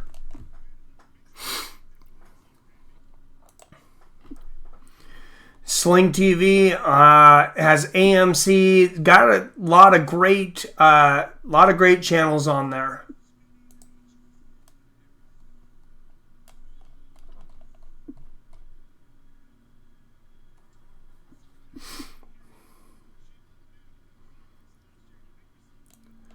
So definitely a good one to check out. And Rashid Magomedov, he was a finalist last year, but we will not see another upset. Sling TV, there you go. ESPN 1, 2, and 3. AMC, HGTV for the wife. Cartoon Networks for the kids. And who doesn't love a history? And the official decision will be coming up here. All three judges scored the same. 30-27, so they did not give the first round to Radzhabov, it looks like. Islam Magomedov, Rashid Magomedov. So many Magomedovs, I mix them up. But he earns 3 points. Should definitely make it to the playoffs. Love to see Patricio versus Holloway. Oh, I think Holloway would smoke him too. Here's the thing. Promoters should capitalize on fighters while they're hot, as fighters' careers don't last long. You are very, very right, Arcade Chaos. Too small for UFC lightweight division, Michael Chandler. I agree. I put the kids to bed. All right. Say goodnight to the kids first, Michael. I want my original MTV. Yeah, MTV sucks so bad now. But there are so many great videos online now. A lot of times I'll go to bed, I'll turn it on Vivo, and I'll put on like some Pink Floyd or some old Metallica, Rage Against the Machine. And I mean, they have tons of music videos, pretty much for everything. So Vivo's pretty awesome if you have that app. I watch it on my Roku.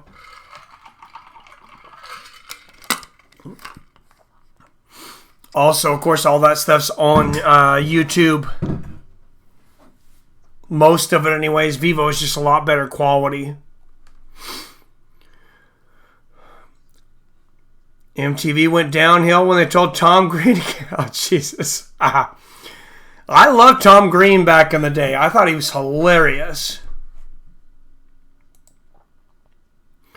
Did they really tell him that? I just remember his Cancer Ball song. Well, I remember a lot of other things, but that's one of the last things I remember him doing. When he got ball cancer and he did the testicular cancer, and he did the song on it, showing clips from that ESPN special. Roster is the 2019 roster, name of the program. I'll have to check it out later. Screw him, I'm going to sit right here and mind my own business. Not going to let other people get to me. I hear you, man. What was,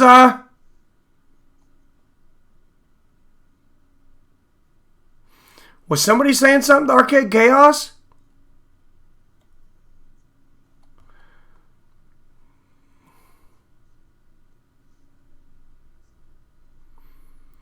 Lance Crawl's good old MTV prank calls worth watching for sure. All right, guys. Another match coming up here. Akhmet Aliyev versus Carlos Silva. Carlos Silva, that dude is a beast. I don't know a lot about Aliyev, but Silva is a beast, so this should be another great fight.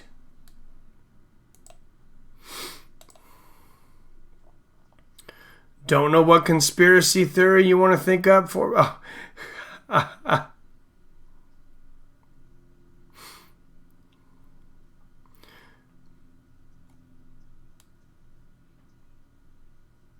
Somebody was behind the demise of Headbangers Ball. Yeah, I remember Headbangers Ball. I remember the first time seeing Kurt Cobain come on in the yellow dress. And God, was that controversial back then. Still pretty strange now for a guy to come out in a yellow dress. I'm not going to lie to you. Still pretty strange to me, but if anybody gets a pass, it's the great Kurt Cobain. Great as a musician, not to be mistaken for such a great person. He is here from Seattle. He is here in Seattle, though, and I love his music. Also, I remember Headbangers Ball. I remember when the new Metallica videos would come out on there. Yeah, that was an awesome show. Pantera. Bumsaw. He always number one forever. Yep. No one could beat it. I think they had to do that with Home Sweet Home for Motley Crue, too. Yeah, they had to do it with several songs. I believe the bum song was the first, though.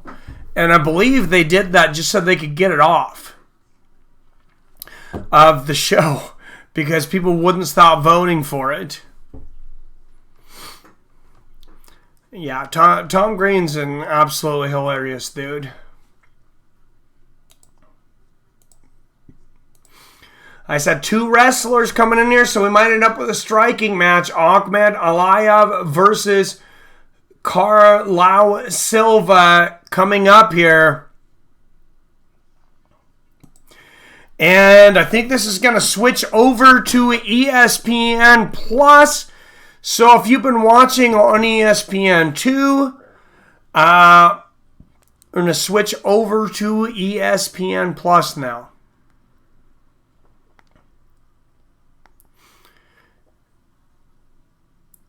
And there we go. Yes, it says event about to begin. So in less than 1 minute, we should have PFL on ESPN Plus. Well, yeah, don't let life stress you out, man.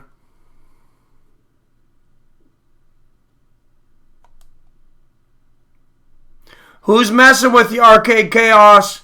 Tell me. We'll get him. I'll rough them up for you.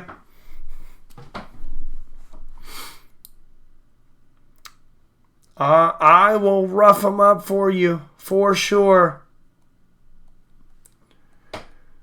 Guys, I got to tell you, my new job, I do have a great retirement plan. I am very excited about that. I know a lot of you guys maybe don't. Have a great 401k plan or retirement plan. Where am I going with this? You guys probably know already. But if you guys have not checked out Robinhood, you need to check them out, guys. They have commission-free trading on stocks, cryptocurrency, which has been going nuts lately. I'm not a huge fan, to be honest, of cryptocurrency. Just as a personal investor, I understand people's philosophy behind it. But guys, check out Robinhood. They will get you a free stock to start everything out there. Still doing the free stock, at least for now. And use the promo code share.robinhood.com/ let me put it up here. It's actually not got the L in there, but put the link up there. I know Billy, maybe several other of you have gotten this. Every time you guys take a free stock, I get a free stock. So it helps Fights of Friends. We help each other. Check it out. They really will not bug you. That's all you do. You sign up and you get a free stock. It's kind of like a lottery ticket thing too. They have 3 doors. And you pick one of them and you get virtual doors, of course. You get the stock that is sitting behind the door.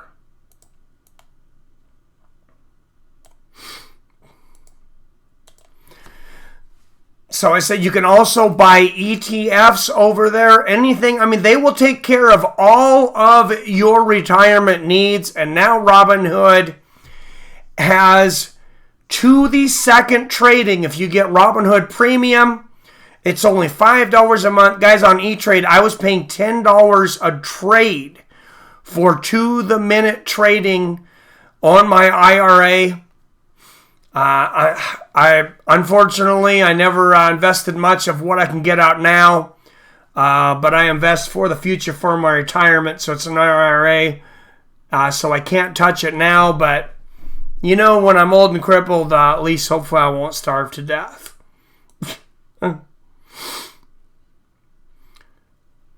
Oh, that sucks. Remind me, where do you live? Were you in Chicago?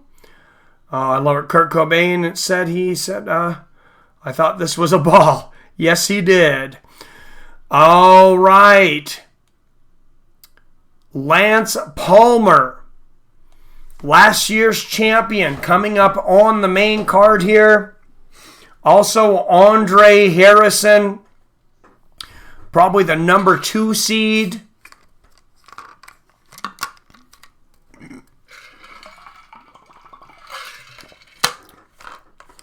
In the lightweight division, of course, featherweight division, Natan Schulte earlier got a first-round division, the defending champion. New York. That sucks, man. Well, we got the rain that I'm always kind of complaining about here. We don't get too much wind. Eastern Washington actually gets a ton of wind. But, so there's 68 fighters in all of the PFL. If you're wondering, of course, a win is worth 3 points. A draw is worth 1 point. And then bonus points for early finishes. 1 point for a third-round finish. 2 bonus points for a second-round finish. 3 bonus points for a third-round finish. And on New Year's Eve, 6 title fights will go down for $1 million. A lot of people didn't think that PFL was going to be able to cover it last season. They didn't think they were going to have the money. All 6 fighters got paid out their $1 million, and the runners-up also got paid out their 200 Gs. And there is Sean O'Connell, one of the commentators, and a champion. He retired, but he got the $1 million last year. Andreas Outvengeance. I think he lost to Lance last year and was controlled. Yep, so here's my predictions. JDS and the Gyno go for 1 round of total fireworks. Next fight should probably follow suit. Cowboy and El Kukui. Oh, that's an incredible one. But JDS and Sagano has changed cards, actually. Ngannou and JDS is now going to be on UFC on ESPN 3. They pulled it off of the pay-per-view. It is the main event. It's going to be on free TV. Andre Harrison will take on Peter Pettis in the featherweight division. Champion Lance Palmer also in action here.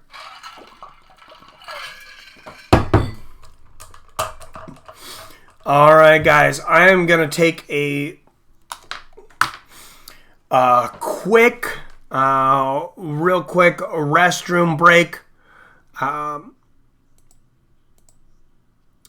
while they go in between fights here. If anybody comes in, guys, keep the chat going.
All right, I am back and nobody left. What's up, Adam from Allen? Lance Palmer, that can't be his real name. Yes, it is.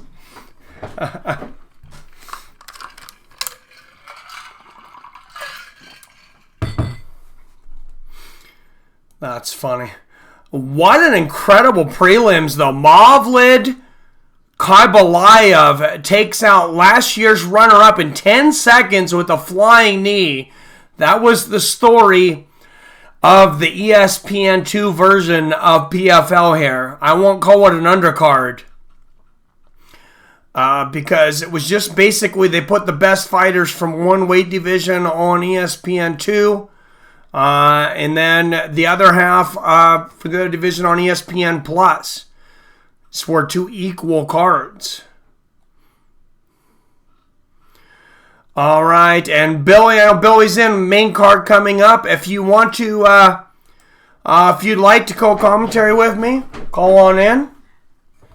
If not, we'll keep going this way. Mavlid Kaibalayev, 6 points. Luis Rafael Laurentino put 6 points on the board.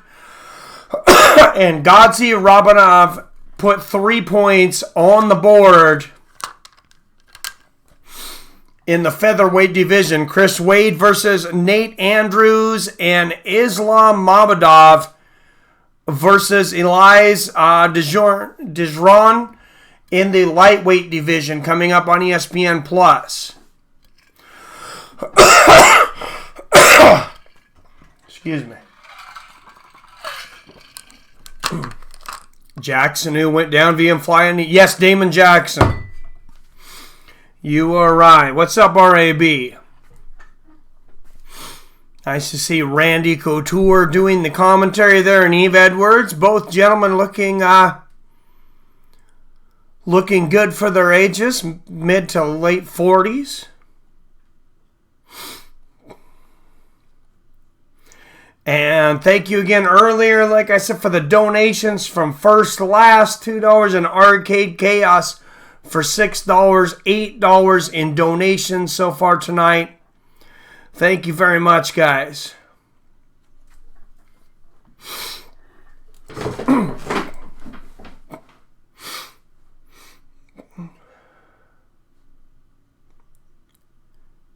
All right.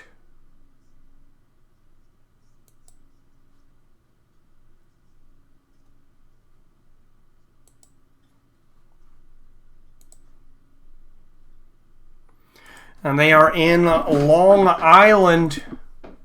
Most of these in New York. I think Lance Palmer might take this one, however. I'm going for Andre Harrison for the win in this grudge match. Those guys are beasts. They've, I believe Andre Harrison may have beaten Lance Palmer before they were in the PFL. I'm not sure, though. Of course, Lance beat him last year. Natan Schulte with 6 points. Rashid Magomedov with 3 points, and Ramzi Najim so far with 3 points in the lightweight standings. Top 8 out of 12, of course, advance to the playoffs.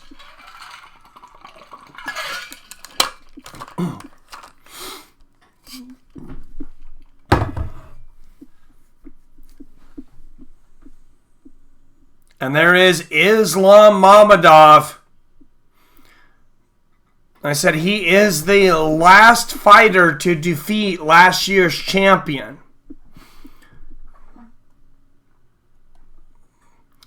All right, a few commercials, and then they will get on with the fight. I got Mamedov. I got Mamedov on that one too, I think. Yeah. If I had to bet on it, yeah, that's the way I'm going.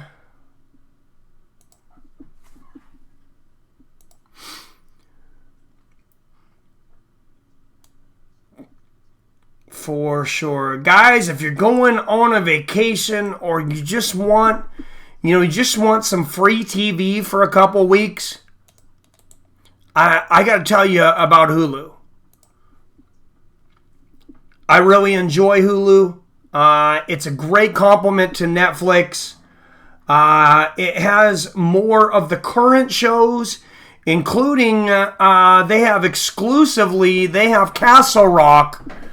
Of course, the Stephen King miniseries based on his books and movies. Castle Rock Season 2 they did renew for a Season 2. I believe it starts in either June or July. The whole first season is on Hulu.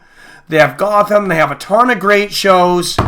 And with the Fights with Friends promo code, you're going to get 2 weeks free When you get those 2 weeks free, just for taking those 2 weeks free, you can cancel it after 2 minutes for all I care, because Fights of Friends gets $10 back. So I hope you do check it out. They have a lot of great movies, great shows over there. Family Guy, South Park.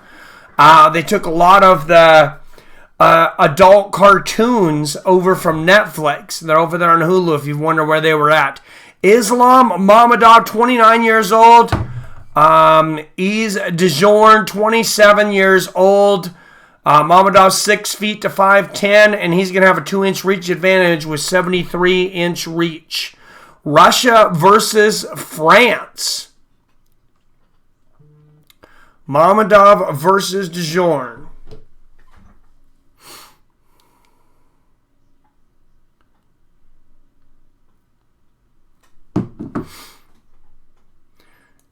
All right, and I like Needful Things and Thinner. Needful Things is the favorite book I've ever read, and it was a great movie.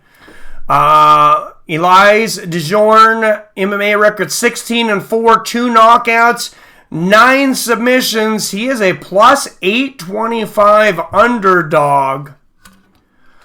Elise DeJourn.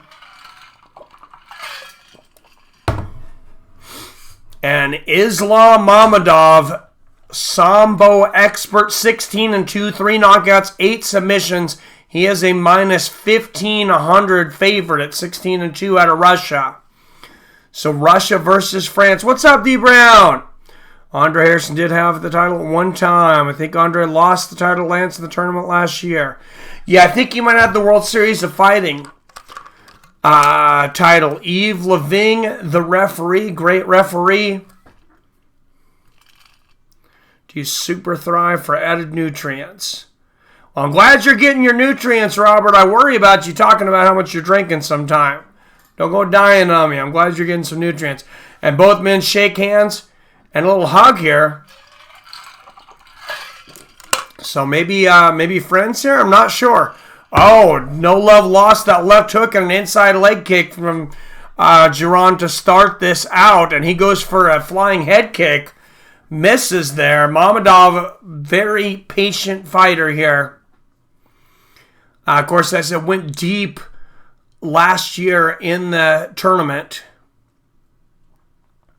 Another Dagestani fighter from that hotbed of great fighters. Nice inside leg kick there from Giron. And to the outside. Oh, right hook misses, but the left hook lands there for Mammadov, and they clinch. Mammadov, of course, has incredible wrestling.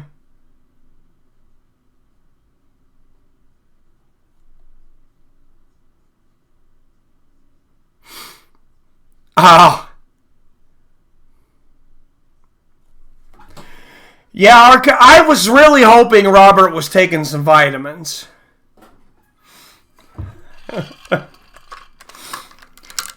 Inside knees there for Giron. Oh, and Magomedov going for a sweep there. Giron, great counter there to keep up. Giron, the underdog, really holding his own here so far with Mammadov. And there, nice left hook up top there for Mammadov. And I'm at 3:20 left in the round right now. And, of course, again, I forgot to put the time clock up.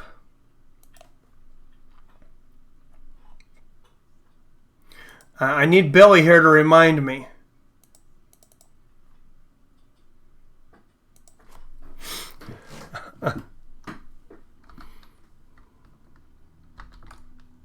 Where are you at, Billy?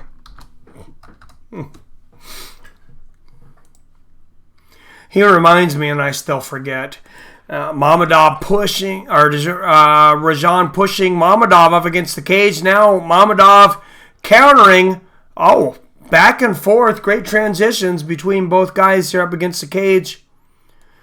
And Mammadov going for the Uchimata. Ends up taking it the other way. Gets the Ochigari. 2.5 minutes left in the first round.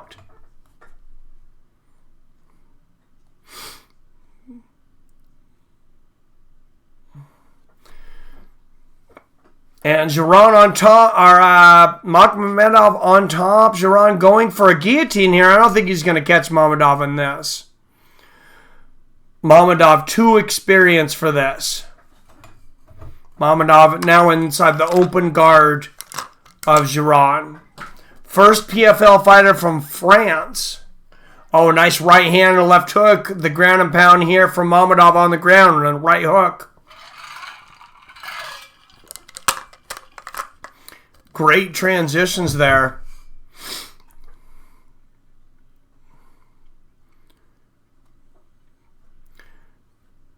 Yeah, people forget how important worms are. Good point there, Zoltan.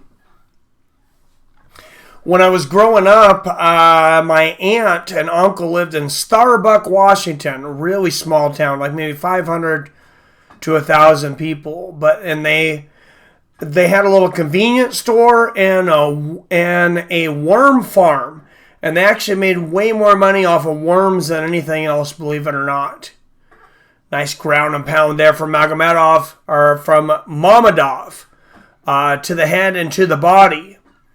But they used to have, for those that haven't seen it, they put little metal electronic rods in the ground and they make the worms come up.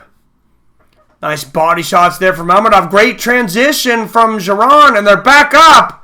And Makhmedov throws a wild left hook, but misses. 40 seconds left here in the first round.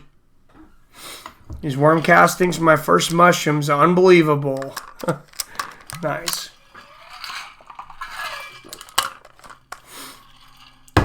And Makhmedov going for the takedown here. What kind of mushrooms are those? Not the illegal kind, are they? No. Not illegal where Billy's at, though. Not only have they legalized marijuana, I don't know if you guys know, the state of Colorado just legalized, I believe, psilocybin mushrooms. I believe that passed. And that is the end of the first round. And then they're showing Vinny Magalhaes. He is a man on a mission after dominating the regular season and the playoffs all the way up to the championship last year. Sean O'Connell defeated Vinny Magalhaes in the finals. So the next one will be June 6th at 4 p.m. Pacific. So same time. 2 weeks apart, just like this one was. 2 weeks from the last one.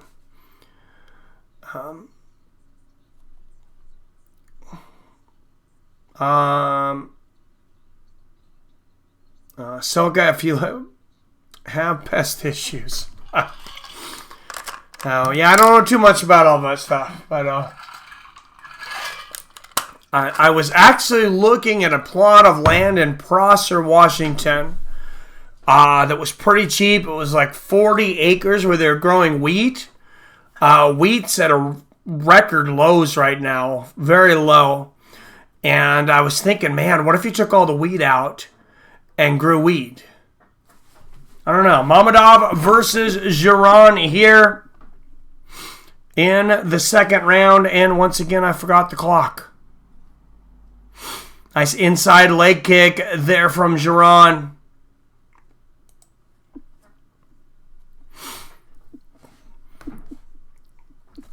Giron definitely hold his own in that first round. I gave the round to Islam Makhmedov. Oh, nice outside leg kick from Giron. He's throwing some heat on those leg kicks. An outside leg kick from Giron. Don't forget, Saturday, the main card, we'll just be doing the main card because it's over in Europe starting at 10 a.m. Alexander Gustafsson takes on Anthony Smith at light heavyweight in the main event. Oh, nice left hook there from Giron. Left hand up top from Makhmedov. A nice inside leg. Oh, beautiful shot by Makhmedov, but Giron gets in a deep guillotine here. He might have something here. There is an arm in there, but he's got a tight body triangle. This would be a huge upset if Giron gets this. I have a hard time thinking Mammadov would get taken out by a guillotine. Oh, great. Yeah, no, he is. Oh, he's still not out. He's slowly trying to get out. Wow, this is a very deep. He's very deep there, but he's almost out. It's down to the head, and he's out. And now Mammadov in the guard of Giron. And Mammadov on top in the guard of Giron, raining down ground and pound. Left hooks, right hands to the head, and now right hooks to the body. Great second round here from Mammadov. I gave Mammadov the first round. He seems to be winning the second so far. Giron has definitely done well for himself, though. Coming in his first fight here in PFL. A big underdog. Right hook from the ground and pounds it to the head and then to the body there from Mammadov. 2:15 left in the second round. Hammer fist from Mammadov.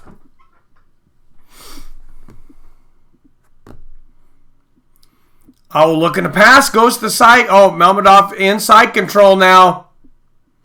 Oh, he could get to the back. He needs to move to his left. He's turning to the right here. Well, if he turns to the right, he could end up getting an arm triangle. Instead, he stopped in the middle there and kind of ended up in kind of a side half guard. Almost back. Nice left hooks there from Mammadov. It looked like if he went to the left, he could have gotten the arm triangle. If he went to the right, possibly a mount. He stayed in the middle and ended up getting his leg hooked. But now he gets on top and gets the full mount. Mammadov in complete control now with the full mount.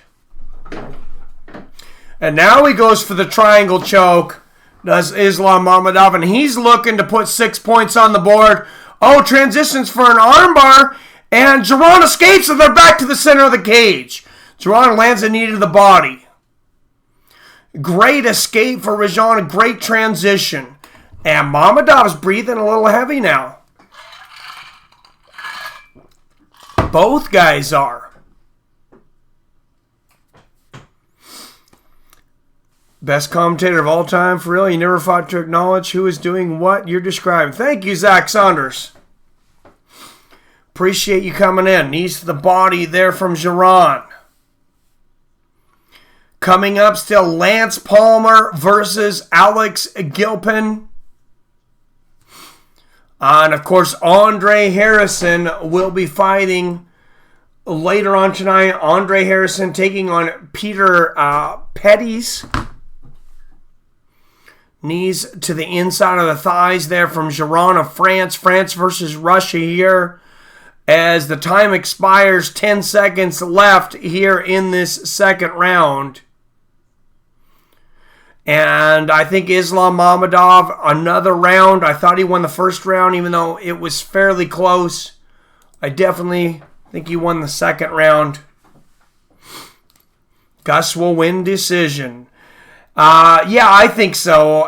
He might take him out. I'm not impressed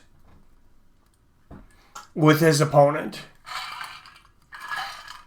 I certainly wasn't impressed by his performance against John Jones. Lionheart, he's a nice guy, but I don't think he's on Gustafson's level. Of course, Lionheart,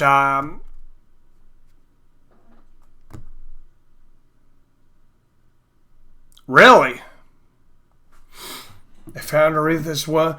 Guys, a little public service announcement. I know you guys aren't dumb enough to do this, but breaking a college student has plunged 100 feet to her death because she was trying to take a selfie on a popular mountain lookout.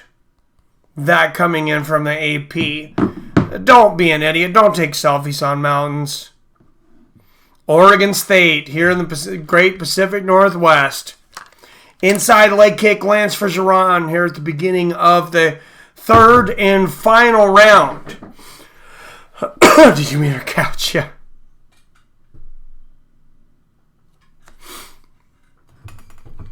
What's up, Adam from Allen? Straight right and a left hook there from Giron. This could be a round apiece. I have Mamedov up 2 rounds to 0, but the first round could have been fairly even. Nice left hook from Giron and an outside leg kick. I think Giron's got some desperation here. Left hand from Mamedov, and he immediately clinches, pushes Giron up against the fence.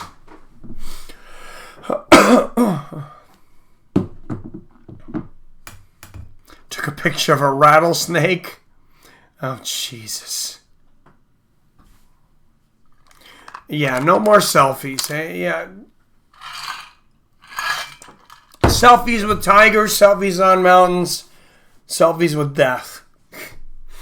And Mamedov going for the takedown here. Giron doing a great job of blocking this. 3:35 left here in the third round. Giron has had great takedown defense. Mamedov with incredible wrestling here. Both of these guys are wrestlers. I kind of expected this to turn into a striking match. There has been some striking, a lot of it in the clinch. Mamedov with a couple of takedowns and some ground and pound. But not the most exciting fight in the world.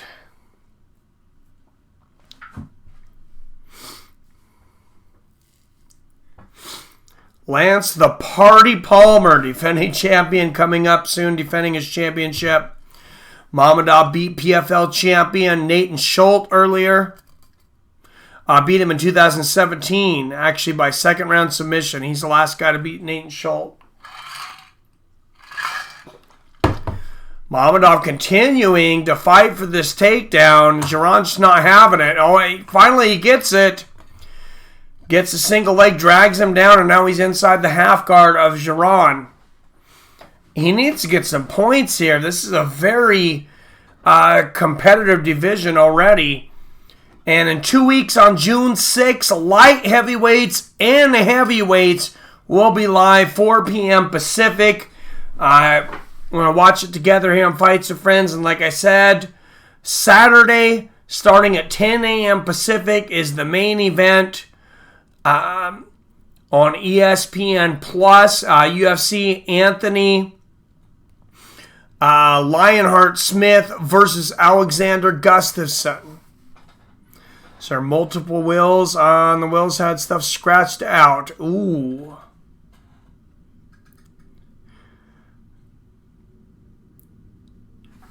Oh, I'm sure when you got that much money, people. Oh, nice. Ground and pound to the body and the head there from Islam Mamedov.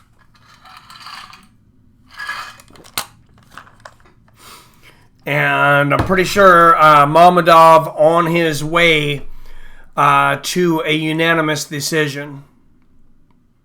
1:20 left in the fight here. I'm just ready to get into the next fight, which is, let's look ahead here. Akhmet Aliyev versus Carlos Silva. That should be one of the most exciting fights of the night. Definitely one of the ones I'm looking forward to the most. Carlos Silva had a good showing coming in late in the tournament last year. That guy is a monster.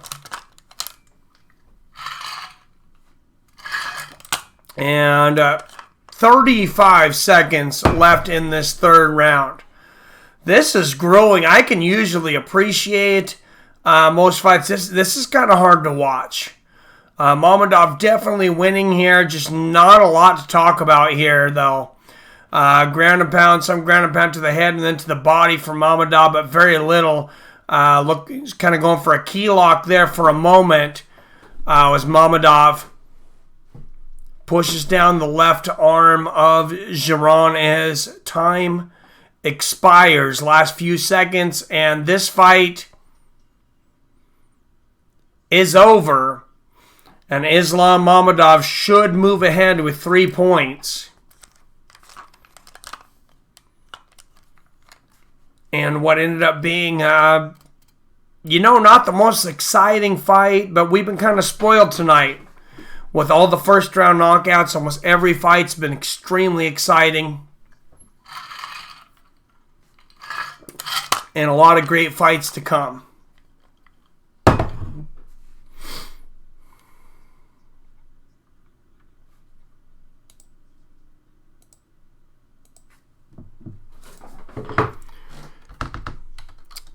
Many great fights to come. Man, I gotta tell you guys, if you shop in a grocery store around workers that are trying to stock, I just gotta have a little rant here. Please don't stand with your ass up in the air, your hands on one side of the aisle, stretching yourself across the entire damn aisle for 10 minutes while you do absolutely nothing.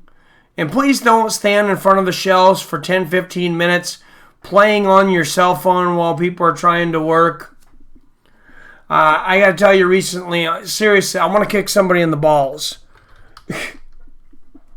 It's been so horrible. And Mick Foley in the crowd, WWE legend, Mick Foley.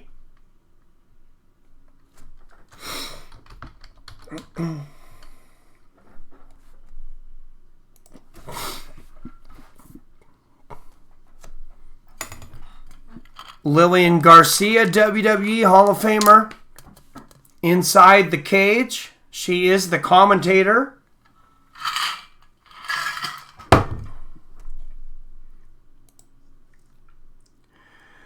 And I got a little bit of an announcement after this.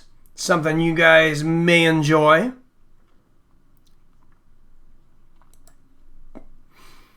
If you're into the food and especially hot sauce.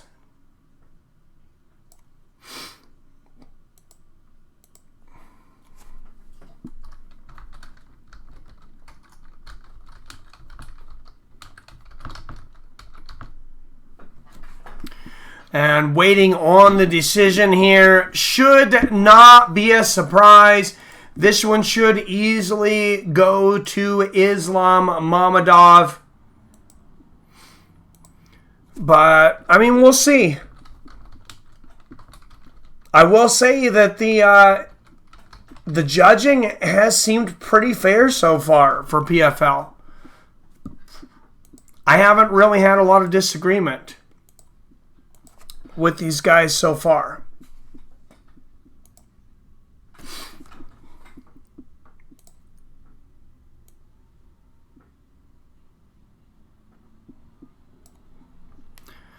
All right, after 3 rounds, you go to the scorecards.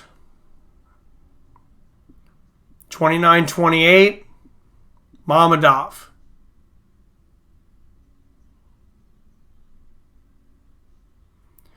Oh, the second judge scores it for Giron. Split decision, 29-28. 3 points in the lightweight division. Islam Mammadov, a lot closer than I had it. 1 point split decision, so a little bit of drama there.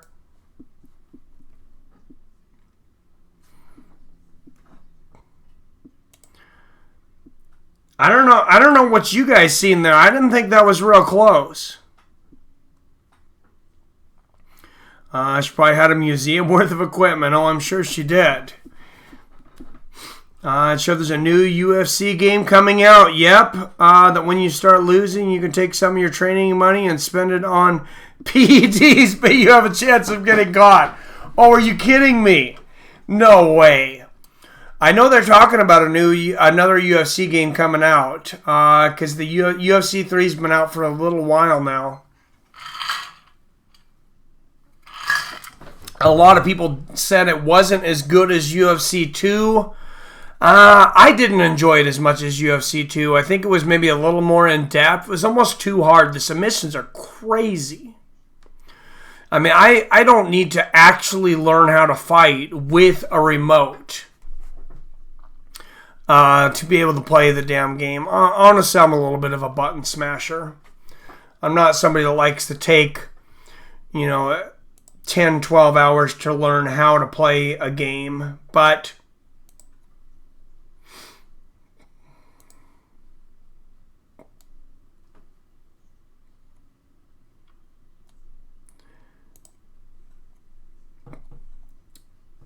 There you go. All right, Aliyev versus Silva next.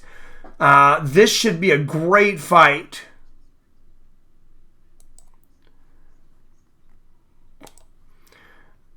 All right, guys. You can lead a horse to water, but you can't make him drink. You can lead a man to alpha brain, though, and you can make him think. On it. Tons of stuff over there. They are on fire right now, definitely with their new keto hot sauce, guys. I've heard great things about this. I have not tried it yet. I'm going to have to get a hold of my friend over there at On It, Paul Kalka, and have him send me a bottle so I could try it out. I love hot sauce, but they have a new guilt-free hot sauce. Supposed to be very hot, and for those on keto, it's got some fat to keep that fat content up without any of the carbs or any of that stuff. I look forward to trying it out.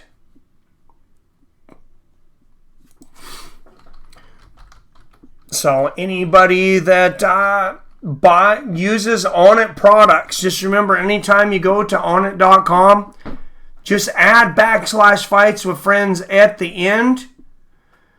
That's going to get you an immediate 10% bonus. So also over there, 60% site wide right now, 25% off supplements, 20% off food and nutrition, 18% off fitness, 50% off personal care. All that ends on the 29th of the month. Akhmed Aliyev of Russia versus Carlos Silva of Brazil. And anybody looking for discounts on supplements or any of that other stuff, I have separate codes for different discounts going on right now. So just let me know and I'll throw the code out pertaining to what it is you want. They don't do the supplement sales real often. De La Hoya beat Evander Holyfield last night on Fox Gordon Ramsay's Celebrity Show. Nice. Akhmed Aliyev's won 8 straight fights. He is making his U.S. debut.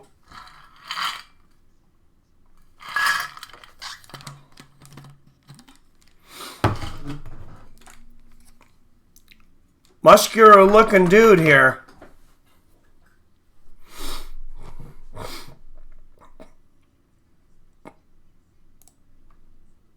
Oh, and I wasn't not supposed to have... Now I finally have the time clock on. God, I am disorganized. All right, here we go, guys. Akhmed Aliyev of Russia, 29 years old. Carlos Silva, just 25 years old. 3 inches taller is Silva at 5'11", and he will have a 4-inch reach advantage. 76-inch reach. So long reach there for Carlos Silva against Akhmed Aliyev. And I'm guessing these odds should be pretty close. So I will put the time clock up here. Just make sure you're refreshed. Hit that F5. Otherwise, it will fall behind. Carlos Silva, 11-1, 7 knockouts, 1 submission. He is a plus 580 underdog tonight out of Brazil. And he's about as good an underdog as you're going to get for 6-1 odds. If you're looking to make some cash, he's got a shot here for sure. Akhmed Aliyev, 17-4, 10 knockouts, minus 1,000 favorite tonight. Akhmed Aliyev.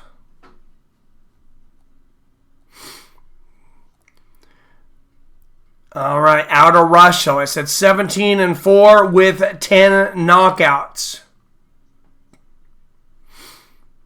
Kevin McDonald will be the referee, and let's see if somebody can put some points on the board here. after that last fight,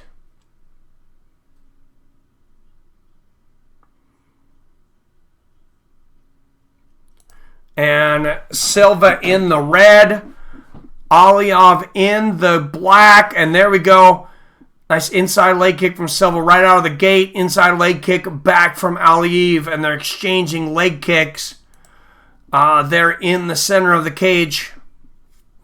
Oh, nice outside leg kick from Silva. He's putting a lot of torque in those things. Nice straight left there from Silva. An inside leg kick from Aliyev.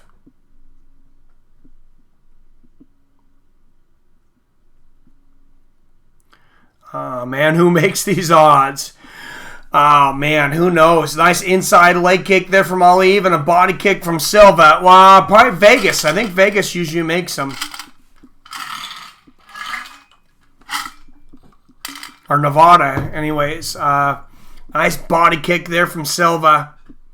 And a side kick to the body there from Aliyev. Oh, clash of legs there. That made some sound.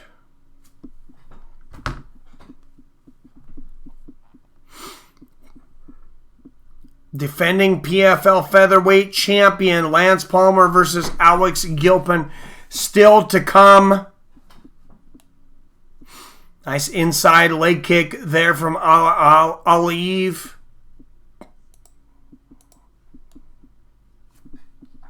Oh, spinning back fist there from Aliyev. Silva does a great job of blocking that there.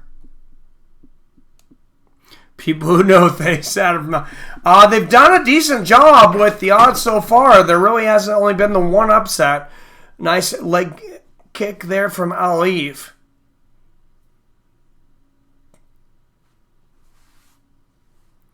Whoa, spinning back fist from Aliyev. Missing, he throws a spinning kick to the body. Oh, nice side kick to the body there, lands for Aliyev. And in the center of the cage, with just less than 3 minutes left, Silva has won 5 straight fights, 3 of them by knockout. Andre Harrison warming up. Big right hand from Aliyev and a big left hook, and it's all over. Huge flurry from Aliyev, and he gets the knockout. Wow.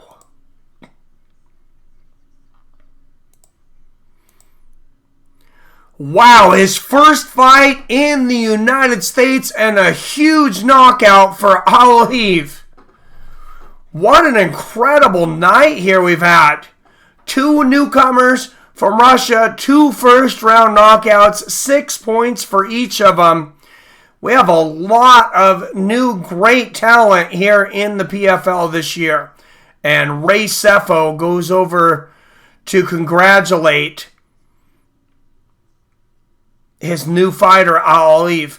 And yeah, somebody knew what was going on because he had not fought in the United States before, but they had him as a huge favorite. And you see on the replay, he lands an overhand right as Silva's throwing a left hook. That's the hardest punch you'll ever get hit by, is when you're throwing a punch and you're moving forward. It's how Conor caught Jose Aldo. It's how Antonio Tarver caught Roy Jones Jr. It's how Muhammad Ali caught Sonny Liston. That anchor punch. Wow, that was an incredible shot.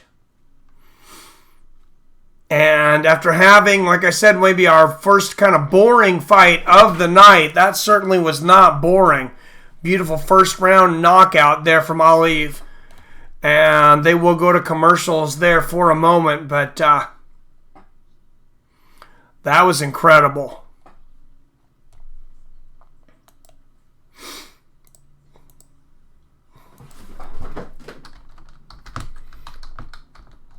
And a lot of fun.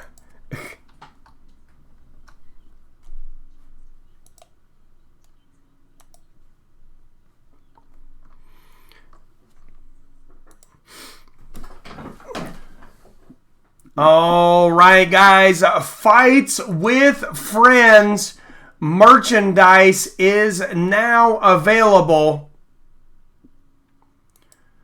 Guys, you can check it out.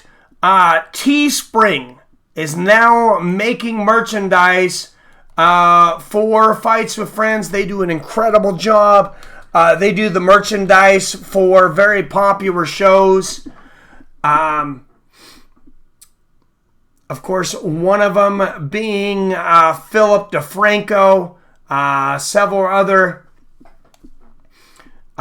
big shows over there.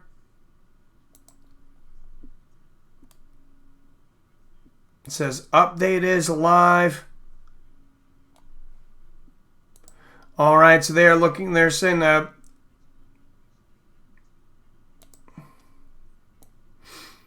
there will be an increase soon in another month, 35 cents on everything that has cotton in it. 35 cents, not a whole lot.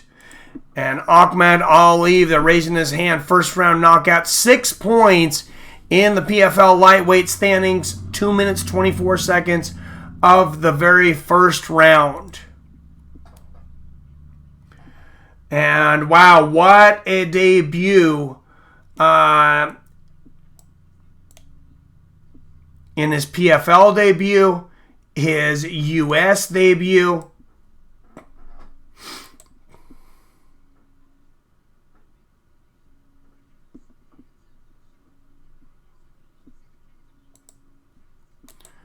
Wow, fastest punch of the night there from Ahmed Ali off 24.6 seconds.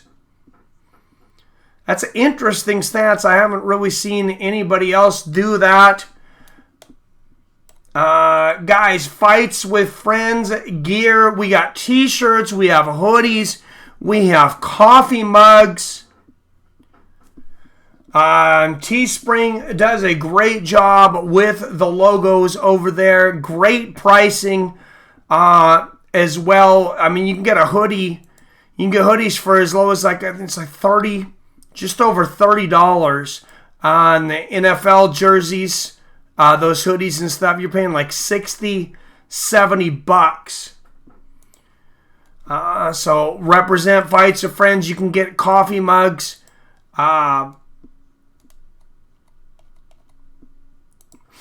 For very cheap. Just to throw out some prices here, it's like $13, I think, for the coffee mug.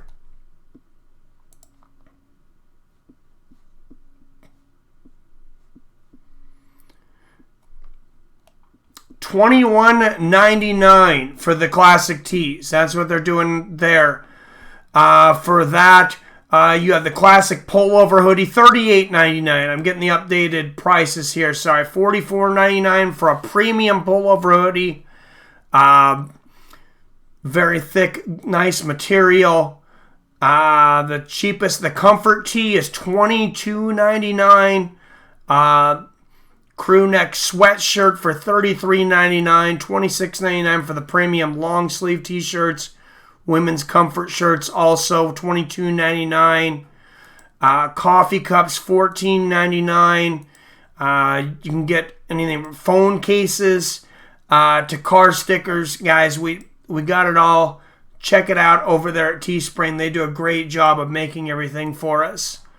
And Andre Harrison is coming up next. Thank you, Michael Pauly, putting up the replays. So if you're not able to watch along, Michael Pauly's been putting up all the replays to these quick finishes over there on Twitter. You can follow him over on Twitter at Michael Pauly. I've also been quite a bit more active on Twitter. If you would like to interact with the community and help my Twitter following at FightsWFriends. I can only post on YouTube so often. I post a lot more on Twitter. You would have seen some things like one of the heavyweights favored to win this season, last year's runner-up, being cut by the PFL. That's just some of the news that we've talked about recently on Twitter. And like I said, we also have a Facebook group now. We will have some watch parties that we'll be watching some old fights, some things that we're not able to watch as easily on YouTube because they end up giving me copyright strikes, but there are reaction laws that have me covered. New laws that say you can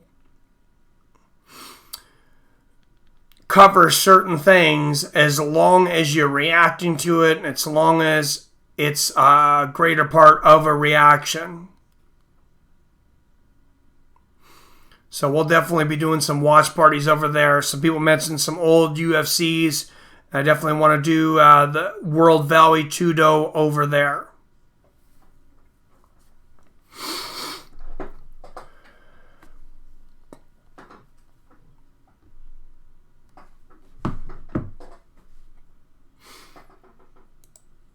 And I'm not sure why the link's not coming up for the Facebook thing when I do it on my phone.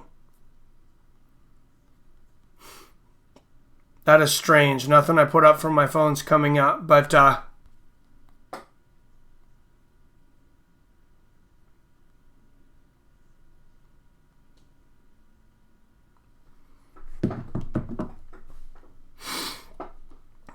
anyways, Andre Harrison versus Peter Pettis in the featherweight division here coming up. There's Andre Harrison, the bull, warming up in the back there. Thank you, Michael Pauly. Oh, and it finally came up. All right. Yeah, Michael Pauly's doing a great job. 40 something of you have joined the Facebook group just in the last couple weeks. 100 and some on Twitter. And yeah, Michael Pauly's been very active in the Facebook group and Twitter. So Seth Sullivan, you guys feel free to go in there and throw up your debates. Anything you want to talk about MMA, or if you happen to catch something, some breaking news or something, go on there. We'll be posting stuff like that and talking about it inside the chat. You can post your own news as you find things out. Andre Harrison, of course, fought in the semifinal against the eventual winner.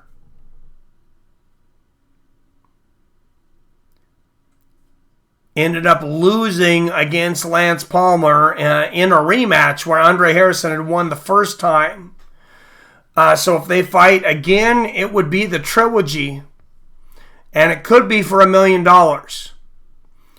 Remember, this will all culminate on New Year's Eve, where 6 $1 million contracts will be given away, including the first ever $1 million in a female division, where Kayla Harrison and veteran Sarah Kaufman are the big names in that division. Palmer is World Series of Fighting 2. I'm not sure. What's up, Dark Essence? I cannot show the fights here that kicked me off. I know first season of PFL I did. Now they're on ESPN. And I will get kicked off. Sorry. Andre Harrison, 75% of his wins by decision. 15 out of 20.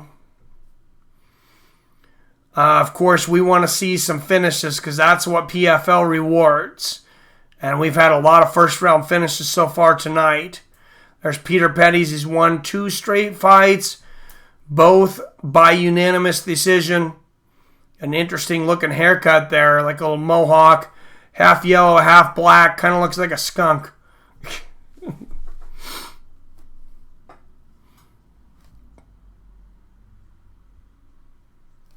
And he wants to keep it on the feet with some boxing, I think, today.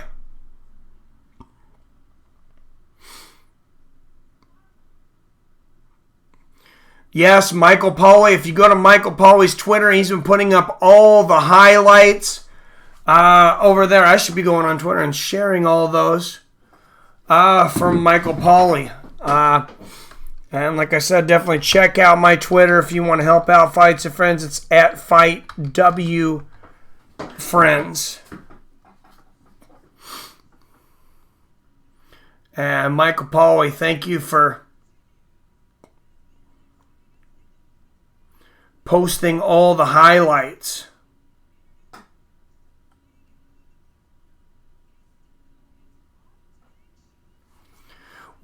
Peter Petty's, his style is Wu Tang Shaolin. That's some bullshit if I ever heard on it. So, MMA record of 8-4, 3 knockouts, plus 680 odds. This guy learned how to fight from the Wu-Tang Clan?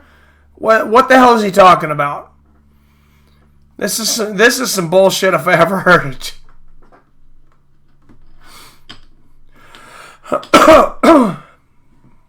Pinned post for all tonight's? All right. Awesome.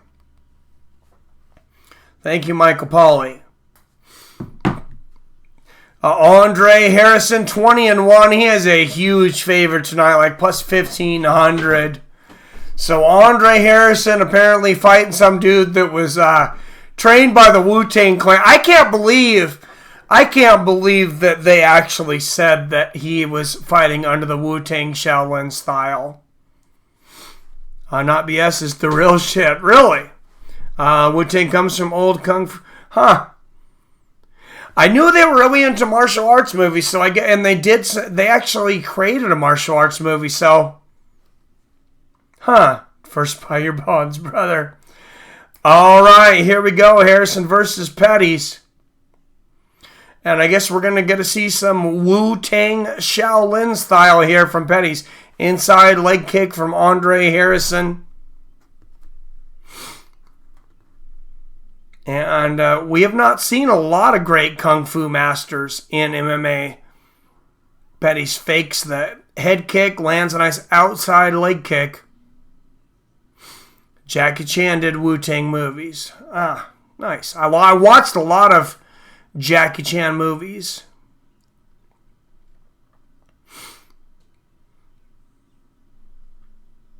Straight right misses for Petty's, lands the inside leg kick. Harrison mostly checks that. Petty's giving Harrison some strange looks here, though. This is definitely a weird-looking style. Harrison having some problems with it. Straight right lands for Petty's. Drunken Master is awesome. Both of them. The original from the 70s is better, but they redid it in, I believe, like 98, and they exchanged right hands in the center of the cage. And this fight definitely heating up. 3:45 left in the first round. Oh, nice jab misses, but the right hook lands there for Petty's. And I like his striking so far. I look for, nice body kick there for Harrison. And I look for Harrison to shoot for a takedown, and he does. Petty's going for the key lock here, probably to counter this takedown. Just to stand up here, I think. Petty's so far being able to stand on his feet as Harrison drives knees into the thighs of Petty's. Jackie Chan's was a 78. When he made another one in the 90s, though, it was also Jackie Chan, I believe in 98. And Harrison gets the takedown here. Petty's kind of standing on one hand. Harrison gets the scoop, though, lifts him up and slams him down. And now he is in side control against Petty's up against the fence. Lands a knee to the body. This is Andre Harrison's world right here. Nice left hook up top here from side control. And I don't think Petty's got a whole lot of takedown defense. I don't think Wu-Tang Shaolin teaches takedown defense. Maybe they do. I don't know. But 2:20 now left here in the first round. Harrison pushing Petty's down with his elbow there. Harrison has more muscle in his back than I have my whole body. Yeah, it just shows you that a muscular build doesn't equal a finisher, though. I mean, Andre Harrison, one of the best pound-for-pound fighters in PFL and maybe all of MMA. But he does not finish a lot of fights. Incredible wrestling. Nice knees to the body there from Harrison. And the featherweight standings so far, number 1 and 2 with 6 points each picked up tonight, is Kolobayev with the first round knockout in 10 seconds. And then we had another first round knockout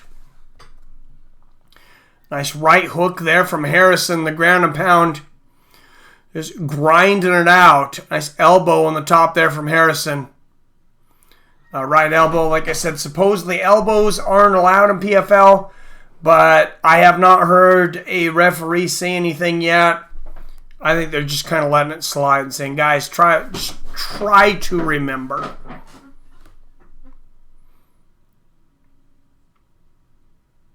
Harrison grinding Pettis into the fence here. Landing some right hooks. 50 seconds left here in this first round.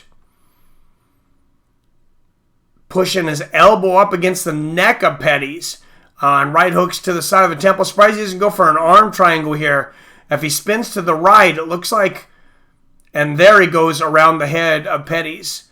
But 30 seconds left here in the first round. Think they're landing elbows. They might stop them. Wu-Tang Clan is officially Asian according to Chappelle. Hey, maybe they are. Oh, nice right hands there from Harrison. I'm guessing that's a joke coming from Dave Chappelle.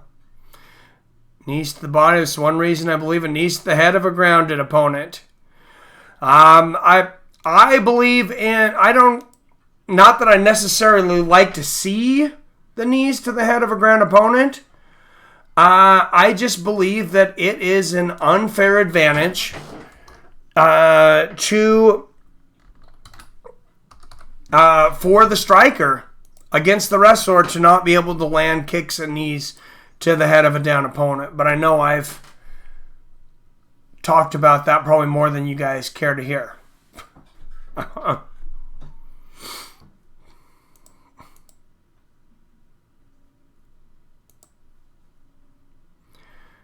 All right, guys. First round over.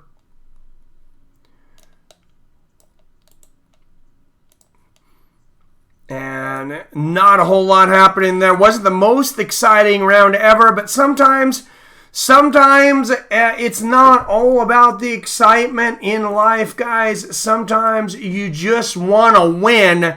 And with Robin Hood, you can certainly win. And there's a time clock on there. Make sure and check out Robinhood for free stocks. A free stock when you sign up for Robinhood. Free trading. Nice right hook from Andre Harrison at the start of this here. And free trading on ETFs and even cryptocurrency. Petties of the Wu-Tang Shaolin. Giving Harrison a lot of crazy looks here. Lands a body kick and a straight right over the top there. A straight left from the southpaw. Oh, flying knee for Pettis. Barely misses it. Harrison picks him up and slams him. He says, enough of this. I'm going to get this to the ground. I'm not playing this Wu-Tang Shaolin standing. Jackson got KO'd bad. What's up, Quincy? Yes, he did. That was a crazy flying knee. Yep, back down, and Andre Harrison back in side control. No Wu-Tang for you. Yep. I used to listen to a lot of Wu-Tang back. I had that Wu-Tang Chronicle CD. That's a good album. And still to come, like I said, last year's champion Lance Palmer will be taking on Alex Gilpin. 2 fights left after this. Chris Wade versus Nate Andrews in the lightweight division. And then the main event, Lance Palmer versus Alex Gilpin. To round it out.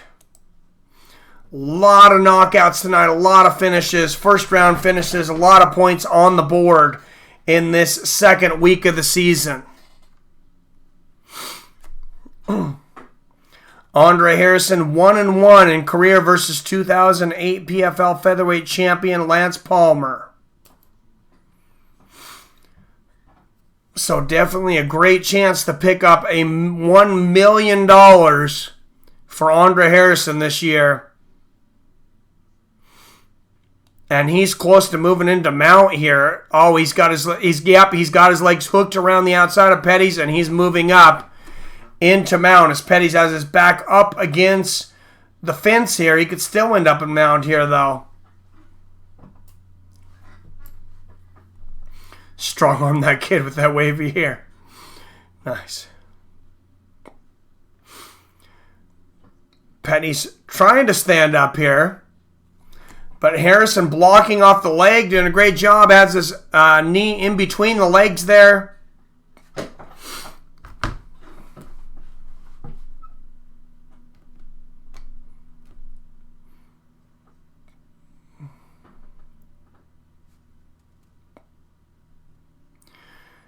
Harrison on top, lands a left hook there. Yeah, he's got 0 ground game. You got it there, Michael Pauly. I don't think you'll be posting any replays from this fight, unfortunately. No, but he's doing enough. They should stand him up here. He's inside the half guard. He is starting to look for it. Well, I thought he was looking for an arm triangle. Harrison lands a left hook to the body there.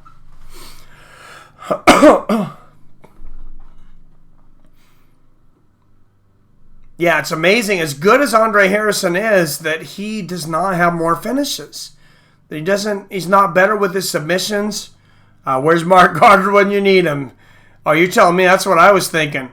A couple of nice left hooks up top there from Andre Harrison, but I agree with you. They should definitely stand these two gentlemen up here. Oh, and Harrison tries to almost transitions to full mount there. Pettis gets his feet on the ground there, back up against the fence, but still not able to get to standing. Harrison is a master at keeping you down. He's really good at grabbing the inside of your feet and ankles and dumping you, and now he takes the back of Pettis. Pettis gets up to one foot there, but Harrison takes the back, and now he's got his back up against the fence, and he's got one hook around Pettis' back. 15 seconds left here, though. It doesn't look like he's going to be able to do anything with it. It's kind of a strange position here Pettis finds himself in. Pettis puts his thumb up. Andre Harrison going for the arm triangle, but Pettis had the arm stuck in there.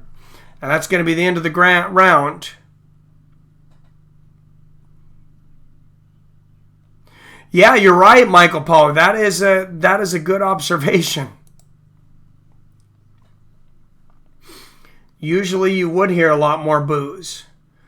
But this has been a great thing. I think this has been a great thing for MMA fans, the PFL tournament, for sports fans, and definitely for ESPN coming forward. And I'm glad to see that they got into the mainstream.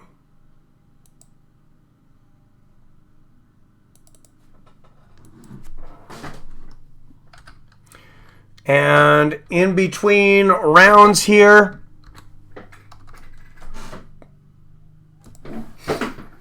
we'll talk about coming up next week. Like I said, UFC on ESPN. Anthony Smith versus... Oh, beautiful exchange in the center of the cage there. Anthony Smith versus Alexander Gustafsson next week. Oh, wow. Beautiful combination there from Pettis, and Harrison shoots for the takedown, but a left hook, and Pettis on the move here. Wu-Tang Kung Fu in the house. Pettis chasing down Harrison. Harrison lands a right hook now. Pettis giving a lot of weird fakes there, but the most success that we've seen him. Nice inside leg kick there for Pettis. Harrison cannot be too careful here. Couple of shots missed for Harrison. Couple of punches, and Pettis, great takedown defense. Where was that earlier in the fight? Stuffs Harrison takedown. Pettis pushing Harrison up against the fence now. And I want to see Pettis break and show us a little bit more of this Wu-Tang Shaolin here. All right, and back to the center of the cage. Let's get our Wu-Tang on. Petty's throwing the right hand out here. This would be a good time for a 3-piece and a soda. For Petty's there, Harrison going for the foot stomp. Oh, misses the right hook, and Petty lands a right hook. Outside leg kick, lands for Andre Harrison. Inside for Petty's. Inside leg kick and Petty's goes for flying knee. I think he landed that one.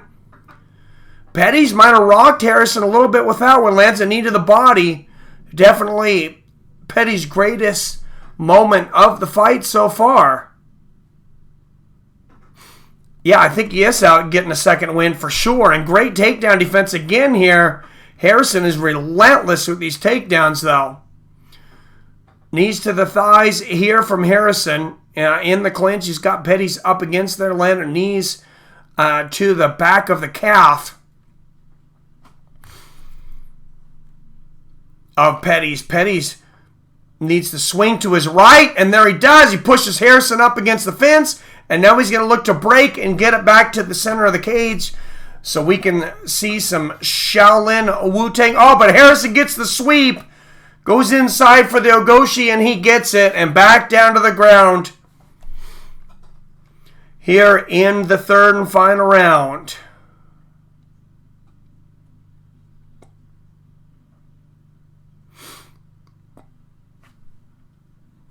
And Harrison pushing Petty's into the fence. Petty's trying to stand back up here.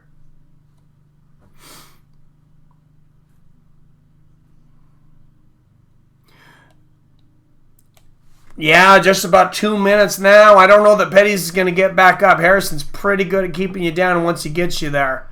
Oh, and he scoops up the legs of Petty's and slams him back down onto the ground.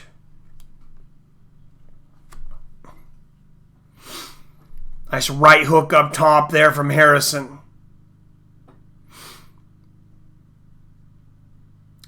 Total strikes 40-5 in favor of Andre Harrison. Add 3 takedowns to that, and you have a dominating performance for Andre Harrison. I know his corner's telling the trap, and they want him to get that finish, an arm triangle. And there's a lot of blood coming off the top of the head of Petty's. I think maybe that was from an elbow.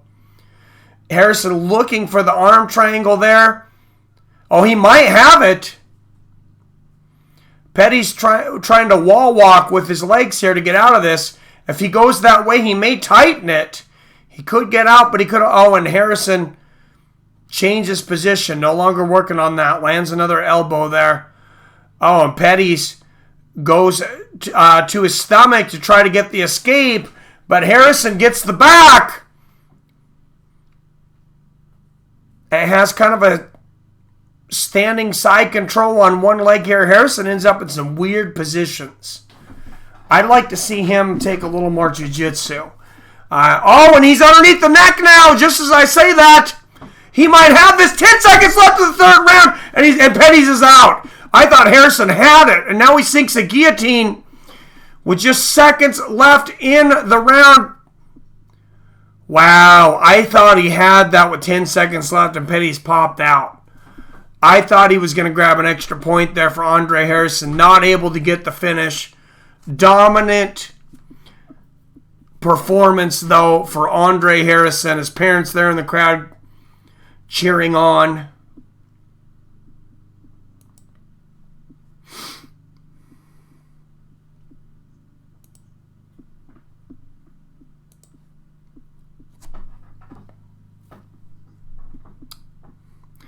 And that should really be a no-brainer. At least as far as the decision on that one.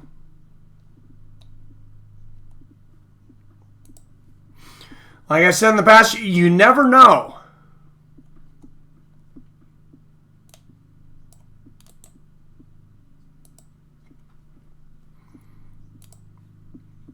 I thought we had a unanimous decision earlier, and we had a split 1 point. So, what do I know?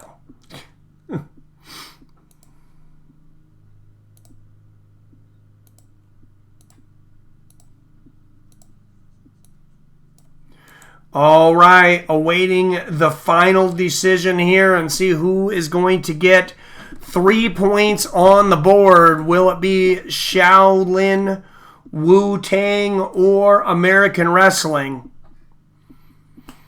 Adam says, I got 5 on it. Well, 3 for Harrison. Yeah, I got 3 for Harrison for sure. But, I mean, you never know. We got to see a little bit of Kung Fu, but not a whole lot there from the Wu-Tang Master. Landed that flying knee, as you see on the replay, but that opened him up for another takedown from Andre Harrison. Petty's definitely a character. I mean, I'd like to see him in some striking competitions or something. I'd like to see a little bit more of that style. He didn't have bad takedown defense. He did stop several takedowns. Andre Harrison, just an amazing wrestler. And, for a top-level MMA fighter, I think his takedown defense just isn't there. And then match that up against a superb takedown artist, and you're going to have problems. Andre Harrison, 3 takedowns, 42 total strikes, just 5 for Peter Petty's.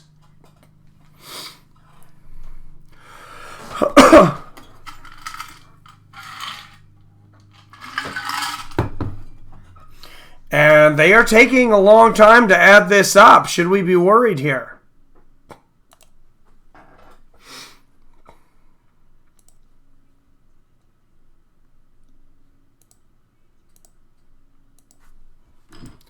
And all 3 judges have it 30-27. And that one was a pretty easy one to score. Andre Harrison.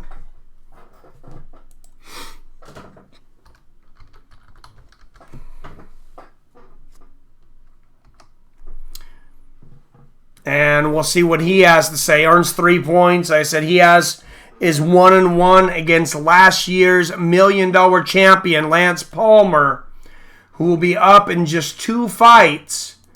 2 more fights here tonight. Coming up, we have Chris Wade versus Nate Andrews. And then the final champion, Lance Palmer, takes on Alex Gilpin.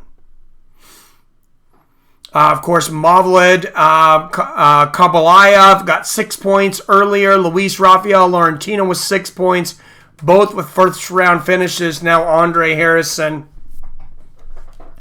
moves into the tie for second with 3 points. Wu-Tang has a 4-part special on Showtime called Mike Simmons. I seen that. I'm going to have to check that out before my... Oh, and I need to remember to cancel that, my 7-day free trial from the Wilder fight, or I'm going to be in trouble. I'm going to have to watch that. I don't know if I'm going to get a chance to watch it. We'll see. Maybe I can try to record it.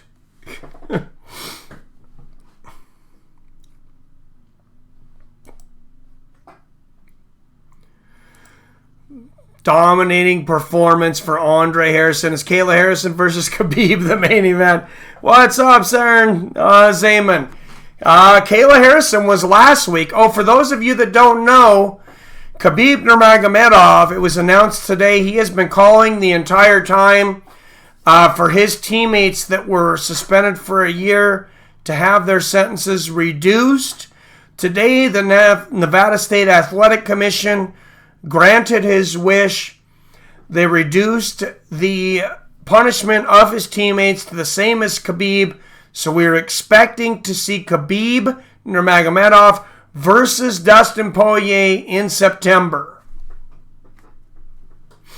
It is not formal yet, but that's everybody's thoughts.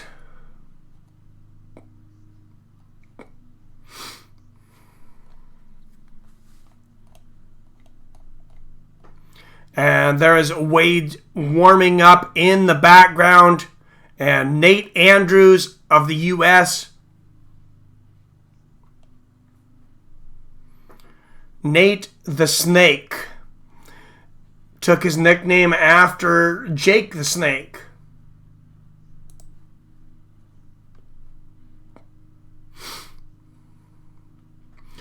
And for those of you that have been wanting to try Alpha Brain and not wanting to throw $30 out there, $35, you can get a 2-week supply now for $15.94. Add your 10% discount to that, and you're not out too much. I was just on the site right now. They have that, so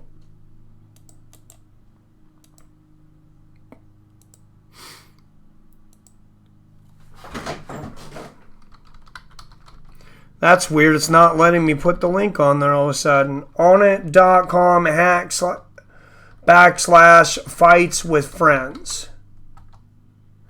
It's pulling it off. I have no idea why it's pulling my link off now. But it's onnit.com/fights with friends.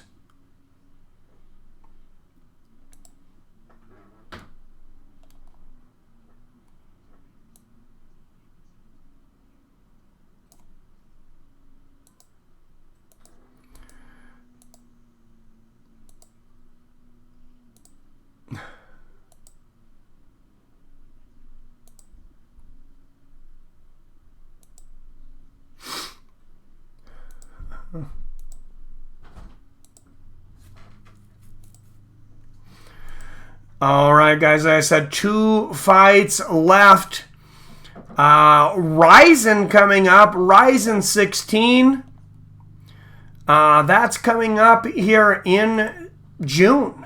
That'll be an overnighter. Well, starting at 10 p.m. Pacific. But that's looking like a great card. And, of course, you have the head kicks to a downed opponent, knees to the head of a downed opponent. All that other fun stuff that we don't see over here in the States and the UFC. You can watch that on Fight TV. Watch along. It is in 9 days. So actually next Saturday. So there you go. So 10 a.m. we will have UFC Alexander Gustafsson versus Anthony Smith. And then, that's the next week. The week after, we will have at night Ryzen 16 Super Atomweight title on the line. The Ryzen's Women's Lightweight Championship on the line as well. Chris Wade versus Nate Andrews up next.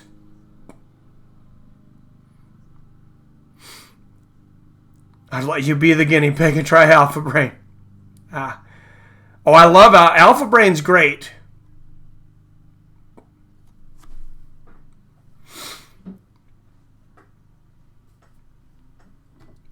If you drink too much strong beer, you can still lose some concentration. But no, Alpha Brain definitely helps my mental performance. You definitely notice a huge difference.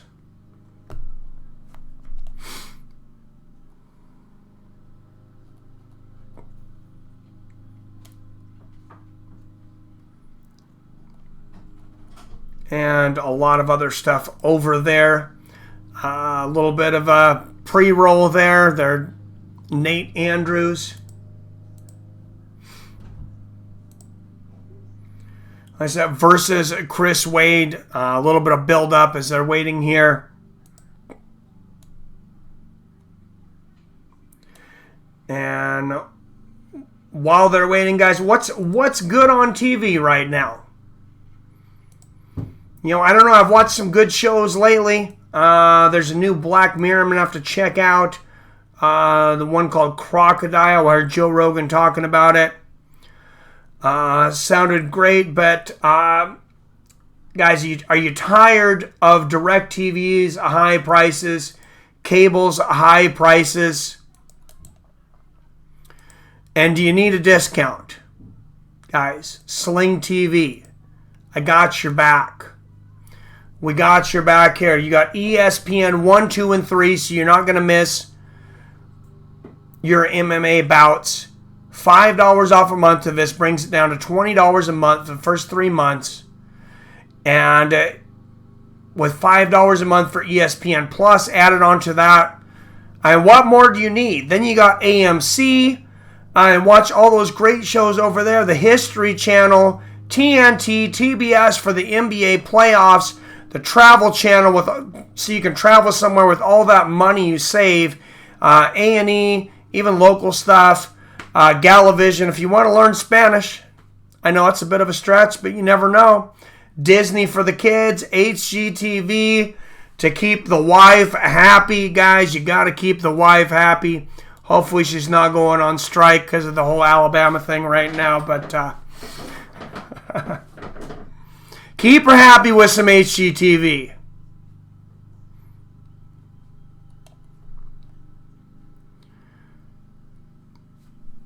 All right, and here we go. Chris Wade, Team Wade, on his way to the cage right now.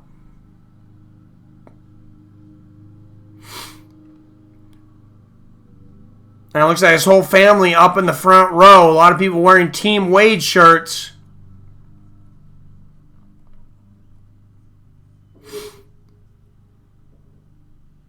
Chris Wade, one of the top seeds in this lightweight division. Taking on Nate Andrews. He's won 7 straight fights by submission. So he is a finisher. And like I was saying earlier, a lot of points on the board. We've had a lot of first round finishes. Nate Andrews would like nothing better than to put 6 points on the board and pull off a huge upset over Chris Wade here. Tell with the tape, Chris Wade, 31 years old, 5'10". Nate Andrews, 35 years old, 5'11". But Andrews, with a 75-inch reach, will have a 5-inch reach advantage. That's a huge reach for 5'11", 75 inches. All right, here we go in the lightweight division.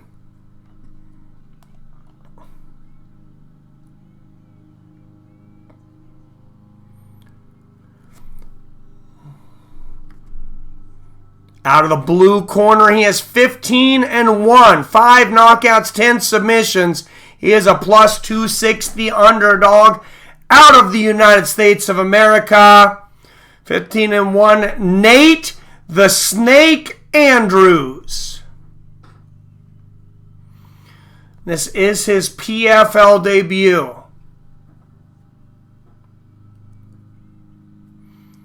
Does anybody see Nate Andrews winning this?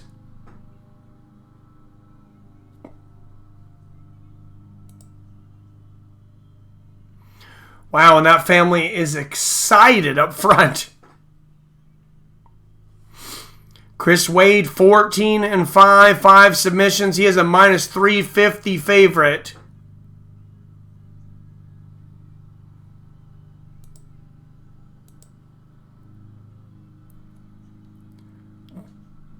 The Long Island Killer, Chris Wade.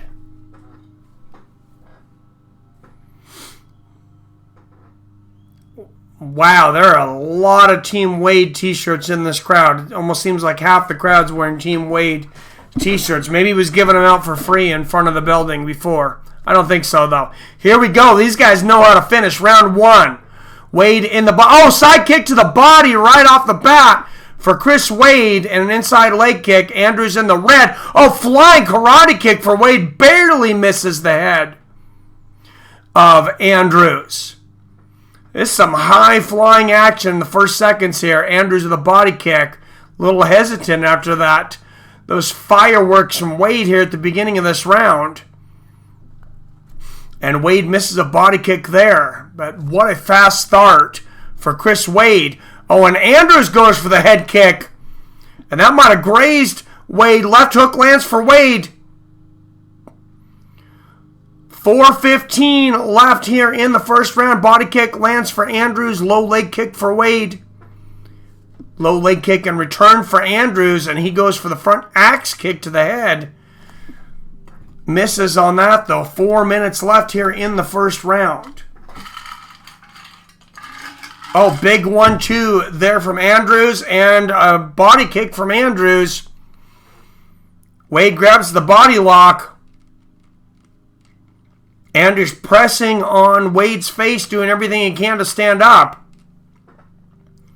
Oh, Wade goes inside, goes for the Uchimata. A judo throw. Andrews, great takedown defense, though, stays standing.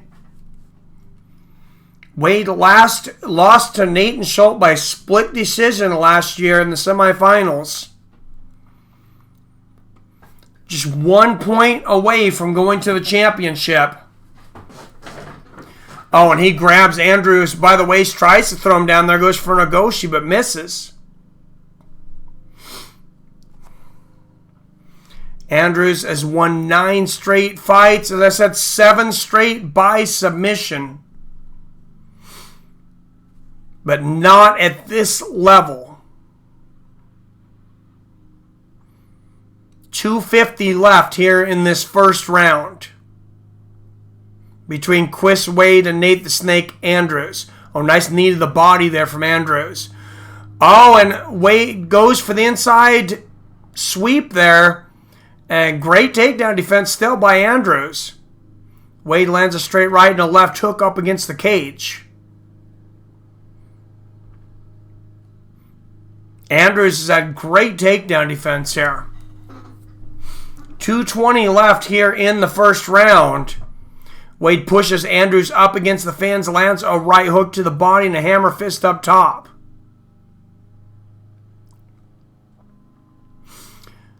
To the body and back to the head for Wade. Oh, Wade goes for an Uchimata there again. Good takedown defense there from Andrews.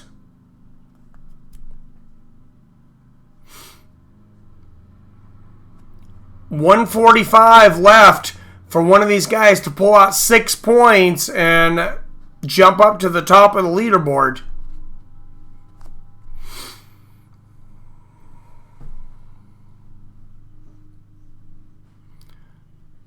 ESPN Plus expired. Oh, that sucks.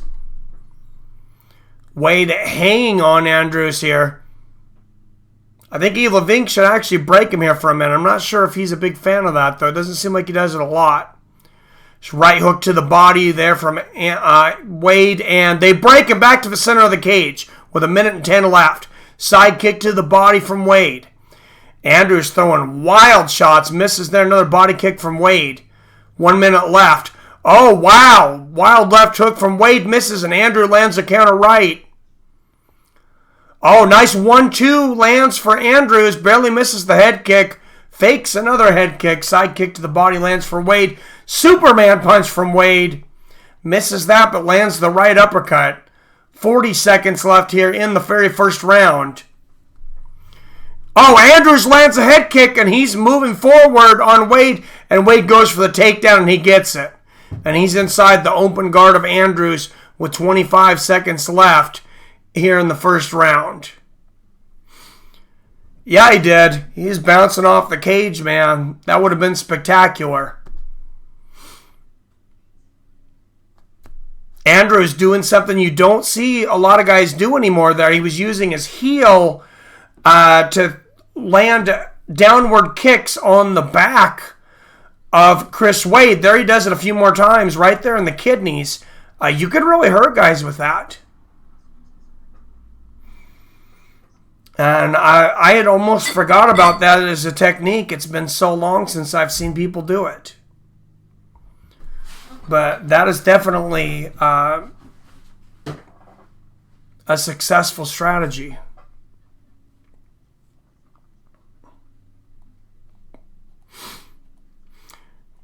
Any of you guys been watching the NBA playoffs? Like I said earlier, Kevin Durant out for the remainder of the season. He's getting up there, kind of old. I'm kind of surprised he's still playing. But he was a former Sonic, former Seattle Sonic. I've been hoping to get our Sonics back, but I don't know. I don't know if it's ever happening. I keep on hearing rumors, but I don't know. I'll believe it when I see it. #DubNation. All right, second round coming up here in the lightweight division. Wade and Andrews. Whoa. Andrews catching the kick there from Wade.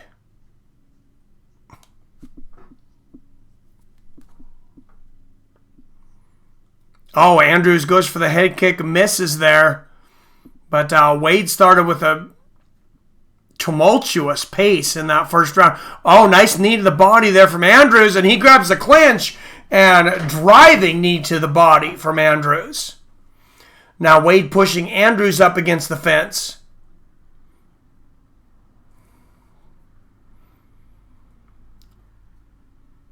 Wade had double underhooks. He's got one now.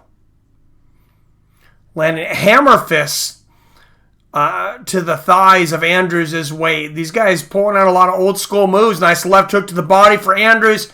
Or Wade, and back to the center of the cage. Right hook for Andrews. And he loads up with the 1-2. Andrews misses though. Wade goes for the flying knee, misses. Front kick to the knee there from Wade. And a 1-2 from Andrews and a right uppercut. Low leg kick lands there for Wade. Andrews continuing to move forward. And Wade catches him coming in and gets another takedown. Double leg takedown.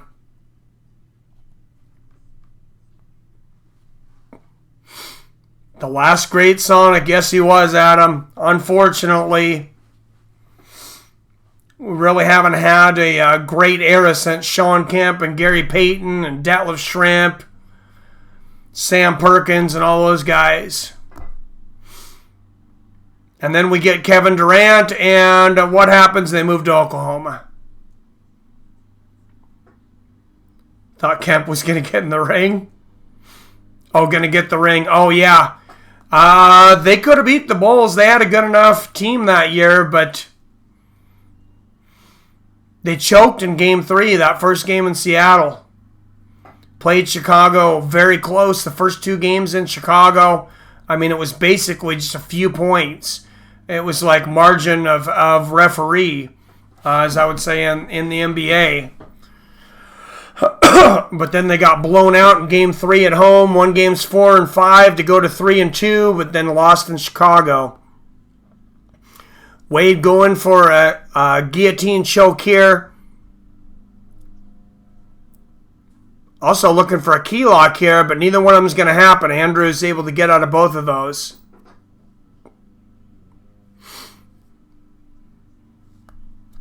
Yeah, Wade's definitely working. Oh, he might have a tight guillotine here.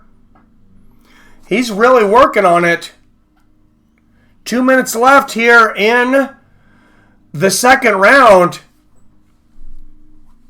And he's really cranking on it.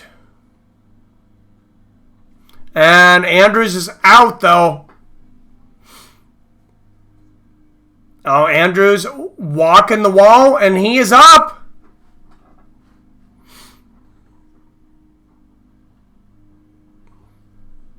Andrews up against the fence. So Wade looking to get another sweep there. Andrews he's done a great job several times of pushing Wade against him or away from him and getting the fight back to the center of the cage. Just not able to capitalize on it. Yeah, he should have. Wade's corners tell him you got to land your knees in here. They really emphasized on him getting a finish in this fight and getting points on the board. With a minute left in this second round, I mean, it's not from lack of effort. Oh, now Andrews on top, though. And Andrews, if he throws his left leg over the top, he could pull Wade's right arm out here. Oh, and he goes the other direction. And Wade ends up on top. And Andrews is up, and they're both back up now. Just over 30 seconds left here in the first round. Wade going for another takedown here. Oh, great takedown defense from Andrews, and he gets the takedown. And he's got Wade's arm spinning up against the fence. Wade is out. Great attempt there from Andrews, though, and great transitions from both men. Wade gets the back for a moment. Andrews pops back up. going for the throw. Andrews going for the throw on Wade, and he gets it, pushes him up against the fence. And a flurry at the end of the bell there for Andrews. Great first round. Or second round, excuse me. Yeah, I think so, Michael Pauly. That was a great round for both guys. It was a close round, but that definitely could have went the way of Andrews.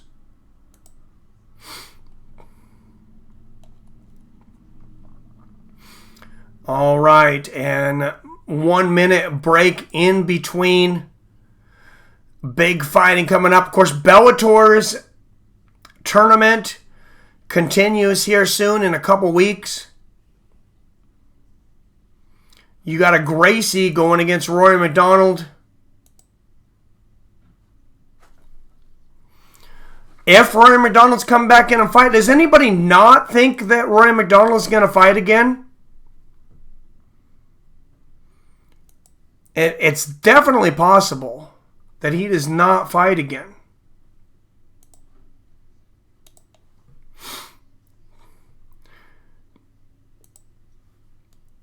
All right, here we go, guys. Third and final round. Body kick from Andrews to start this second round. A left hook from Wade. And this could definitely be tied 1-1 going into the third round. Both guys looking to get points on the board. And Randy Couture said he also believed the second round was very close. He gave it to Wade. It's very hard to argue either way. Wade tries to jump off the fence there, almost looking for a off-the-fence Superman punch, but didn't get it. And, Andrews goes for the overhand left, barely misses, but Andrews continuing to be aggressive, come forward, but he's walked into several takedowns doing that. Right hook lands for Wade, straight right lands for Andrews. Low leg kick there for Wade. A minute here into the third and final round. Barely misses a left hook. Body kick lands for Andrews. Another body kick for Andrews. And a head kick that grazed Wade. You can't say Andrews is not trying to press the fight. Right uppercut lands for Andrews. That's a hard shot. And a body kick. Another body kick. And Wade might be hurt. Wade shoots for the takedown and he gets it. Again, Andrews walks into the double leg. Let's see how quickly he can get this back and standing. I think he had Wade hurt. That would have been a huge upset. I said about 6-1. What's on Adam Malin? Yes, Crone Gracie. And they are back to standing. Wade pushing Andrews up the fence. But yes, Crone Gracie versus Rory McDonald in the next round of the welterweight tournament in Bellator. Yeah, I would love to see Fitz get in too. I thought that was retarded that he got kicked out of the tournament on a split decision draw.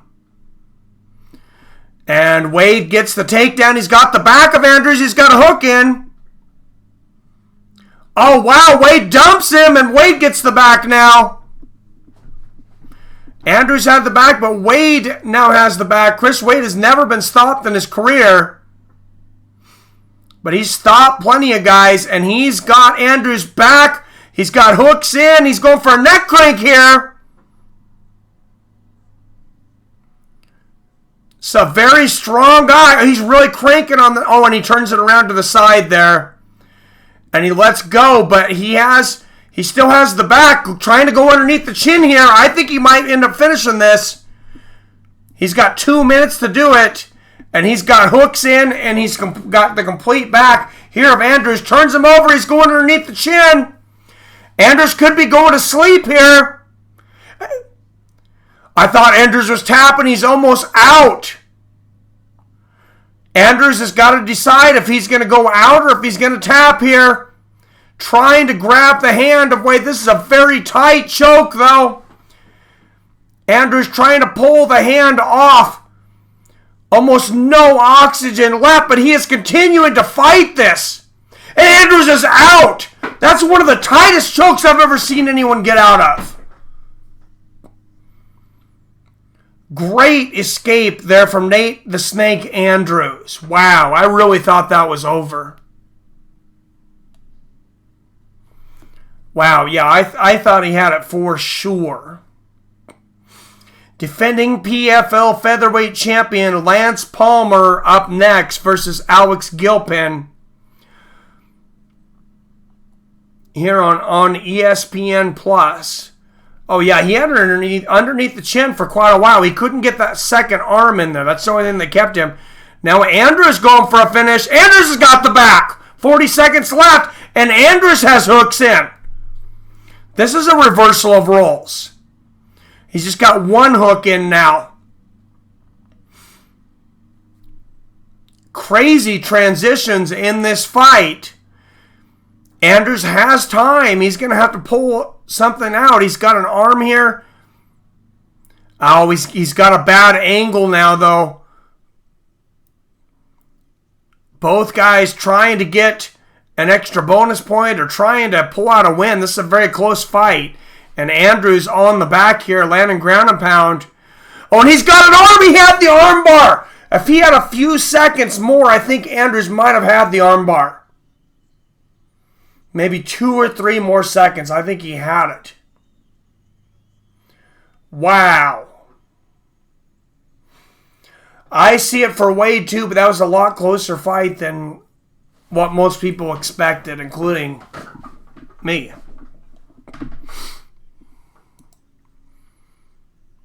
But never leave it in the hands of the judges. Especially in a close fight like this, this could easily go either way.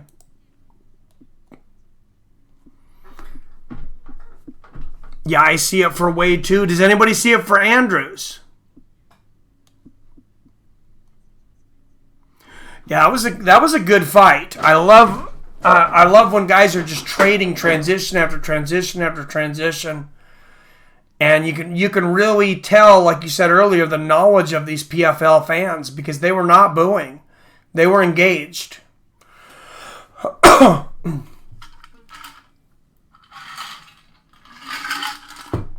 And being only their second season, to be honest, they might be giving away a lot of free tickets.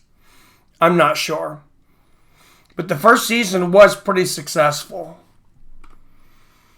What's up, PR? Yes, the fight is over. It was a close fight. They're going to the scorecards, and then Lance Palmer and Alex Gilpin will fight in the main event.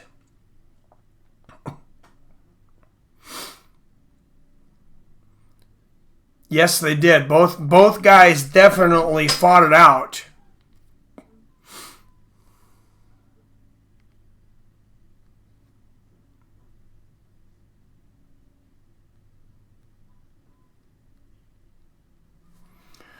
All right, this could go either way. I'm thinking split decision possible. I have it for Wade, but you never know. Yes, one more fight. Main event champion Lance Palmer takes on Alex Gilpin.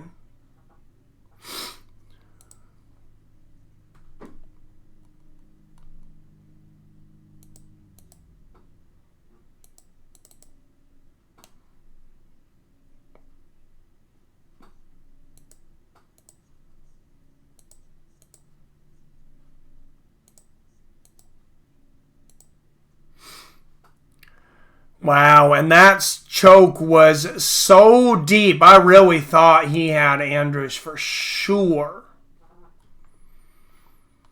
I outweighed unanimously 29-28. Yeah, that's how I have it. But we'll see how the judges have it. I don't know how they're going to have this.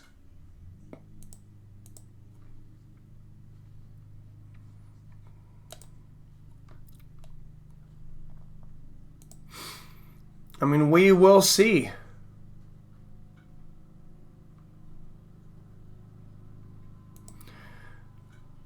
Yeah, that was some beautiful transitions, and these guys could fight each other again later on in the season. 35 strikes for Chris Wade, 27 for Nate Andrews, 3 takedowns for Chris Wade. The stats seem to be in the favor of Chris Wade. Even though Andrews popped up pretty quickly, we'll see what the judges thought. Those stats don't always tell the whole story of the fight.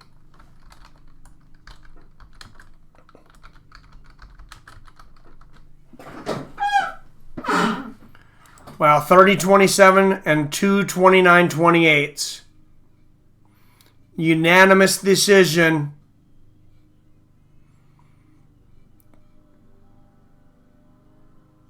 Long Island Killer, Chris Wade. So I think they got it right. That's how we had it.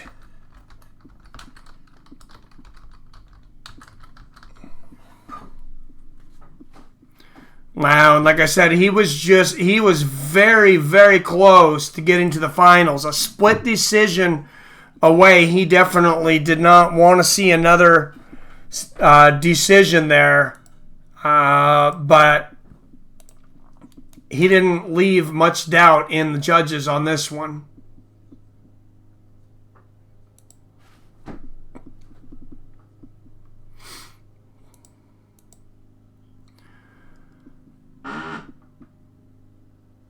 All right, so they're saying Ramsey Najim was awarded 3 points. His opponent did not make weight and was not medically cleared, so he will automatically get 3 points.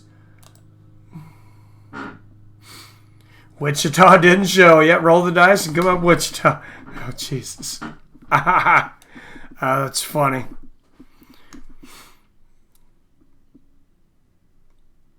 So the prospects so far moving on, Andre Harrison, Chris Wade, and Lance Palmer, probably the top 3 lightweights in the division. Lance Palmer, the champion, coming up next.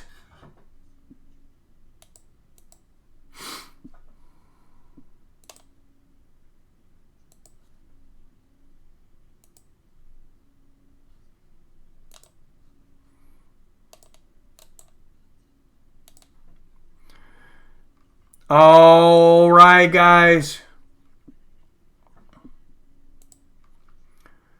Like I said, not only do we have shorts, we have sweatshirts, we also have coffee cups.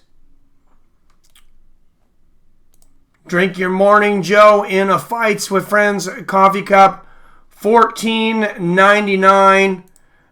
The other side, got the FF on one side. The other side just, says Fights with Friends in the black and yellow writing.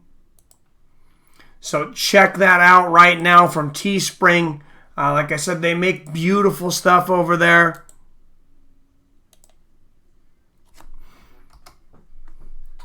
So if you want to help support Fights with Friends and get yourself a good-looking coffee mug,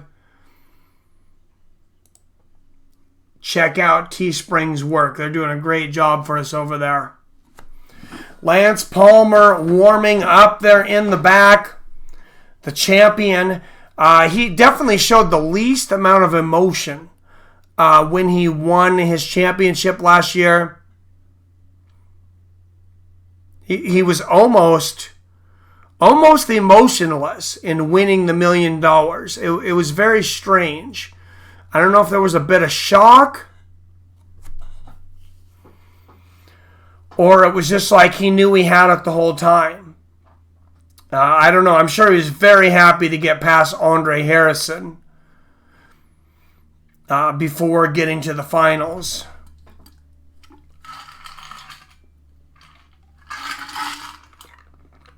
Still, the last man to beat Lance Palmer is Andre Harrison.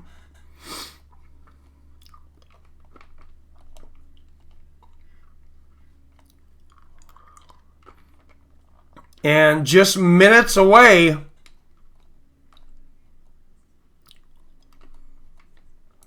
from this very last fight, we'll be talking about the fights coming up here during the week on Twitter at FightsWFriends. And just a few days away from Alexander Gustafsson versus Anthony Smith.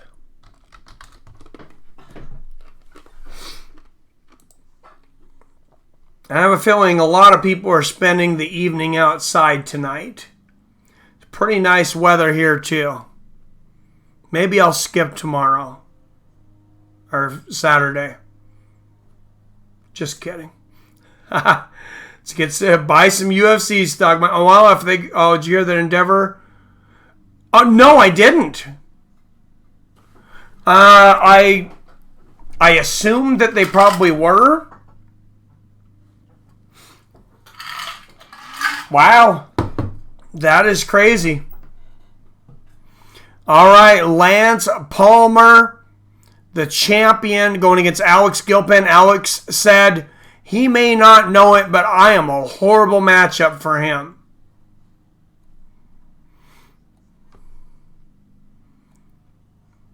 Said he's got some tricks. Palmer's so muscular for 145.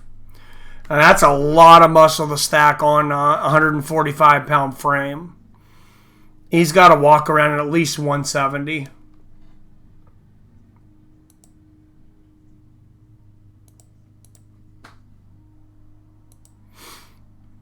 I would assume. Wish I had some cash for it because I think regardless of the early hiccups, ESPN is going to catapult UFC. I agree, man. I wish they were going public in a few more months, though. When I had some money.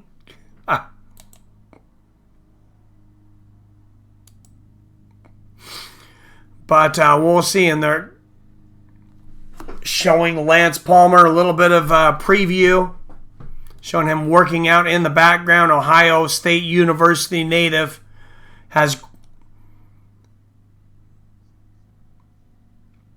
He's got great wrestling. He's got great ground game. He's got great striking, submissions. Still going to be a bit no time frame. Yay. Oh. I'm gonna look that up while we're waiting in between transitions, though. UFC going public. I knew they were looking. UFC parent company Endeavor files paperwork to go public 7 hours ago. Yep. All right. There we go. MMAJunkie.com. 2 months after rumors of initial public offering by year's end, Endeavor, the entertainment giant fronted by Ari Emanuel and Patrick Whitesell, has filed paperwork with the SEC. The company plans to be listed on the New York Stock Exchange as EDR, so Endeavor. Publicly available S-1 form outlines the company's immediate and long-term plans, along with its business position, including a breakdown of its overall financial performance. Former outlined Endeavor's vast entertainment partnerships and its unique position to capitalize on the ever-evolving market for content, which helped the company generate $3.61 billion in revenue for 2018. Damn. With a net income of $100.1 million after adjustments. Earnings before interest, taxes, depreciation, and amortization stood at $551 million. Not bad. Performance within its entertainment and sports division, which includes the UFC, stood at $2.27 billion with an adjusted EBITDA of $439.4 million. Very interesting. Oh, I'm definitely going to look into it. Oh, Palmer is a monster, man. Yeah, no, I got to wait until, May, June, July, August. If they wait 2.5, 3 months, I'll definitely be buying some UFC stock. Lance Palmer, the reigning PFL featherweight champion. He was 5-0 last season. No man touched him. He had 2 submissions. And I said, talk about a fire plug. That guy is, he looks like He-Man.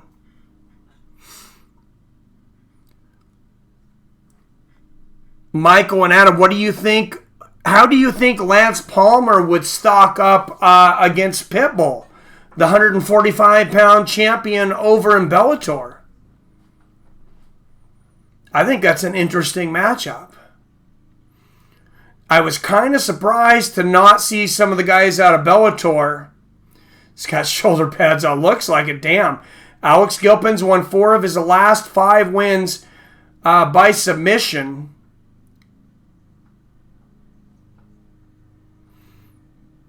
Now, he has great jiu-jitsu. Alex Gilpin, this is definitely going to get to the ground.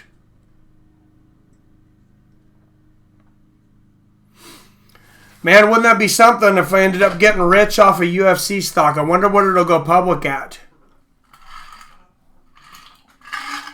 The one thing I found out that pissed me off about going public, so people on the inside track can buy stock right before it goes public,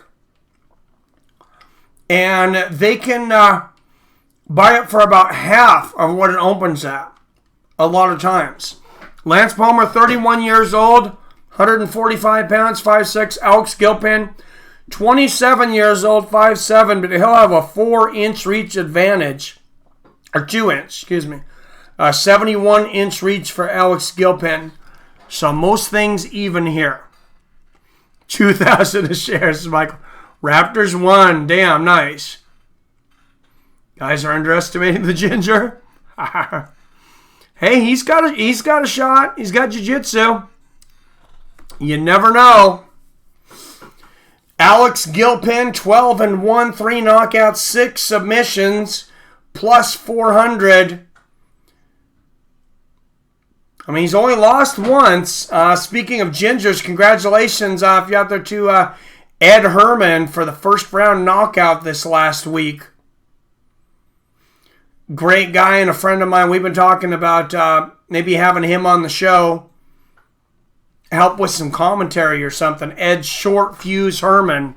For those guys that know him, he lives just a couple hours away from me. Lance Palmer, 17-3, 8 submissions. He is a minus 550 favorite. Yeah, compared to some of those other ones, for sure. Yeah, that was crazy, man. I didn't get to watch it live because I wasn't home yet from work. But I got to see the replay. I was talking to him through the week. I thought we might get him on the show right before, but he had a really busy training schedule, and it definitely paid off. Nice. Good nickname.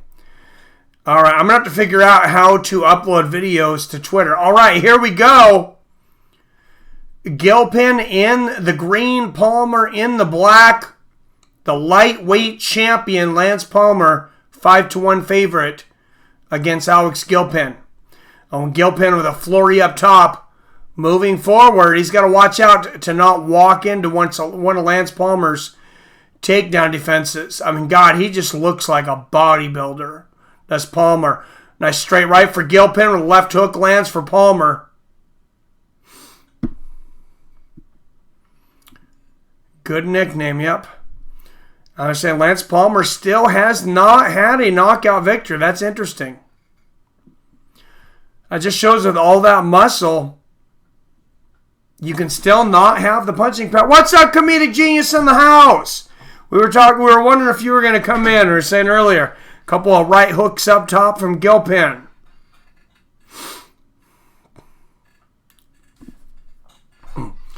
And comedic genius, you were asking for this before. Don't abuse it. Congratulations, comedic genius. You've been around for a while, friend. Comedic genius gets a wrench.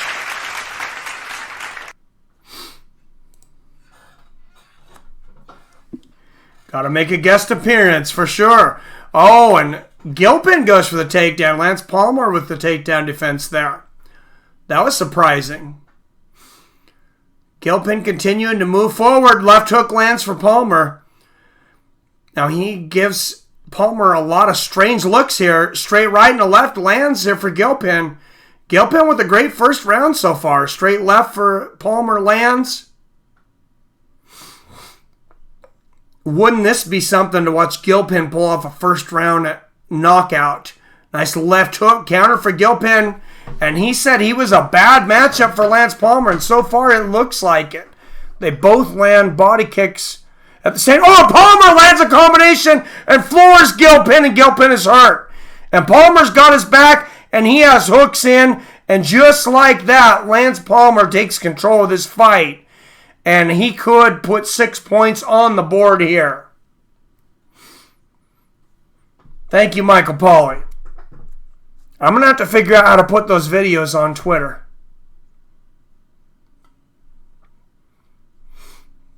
Is there just an upload button on Twitter? And then you have your video on your computer? I'm going to check it out tonight. After this. Actually, I might just go straight to bed because it's going to be a long day of work tomorrow, though. And Gilpin fighting off the submission well here. He's won his last 7 fights, 6 by submission. Palmer looking up at the clock. He's got plenty of time left. Minute and 45 seconds left. Record it at your phone, then share it. I could probably record it on OBS and then share it, though. I imagine.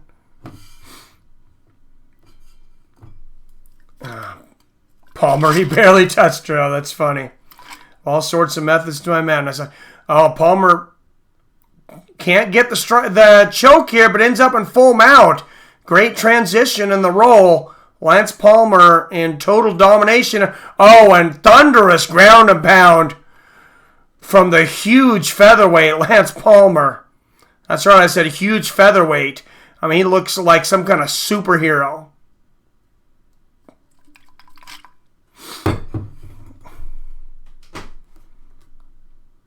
And now he is in the guard of Alex Gilpin, who has great jiu-jitsu, but Palmer pounding the body here in the ground and pound and going back up to the head. 50 seconds left in the first round. Palmer trying everything he can to put 6 points on the board. 40 seconds left in the first round.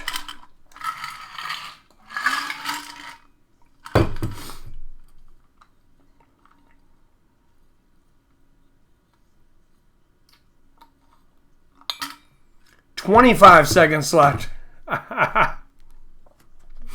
Right hooks to the body here for Palmer. Wow, he is just destroying the body of Gilpin there. Palmer's putting a lot into those shots.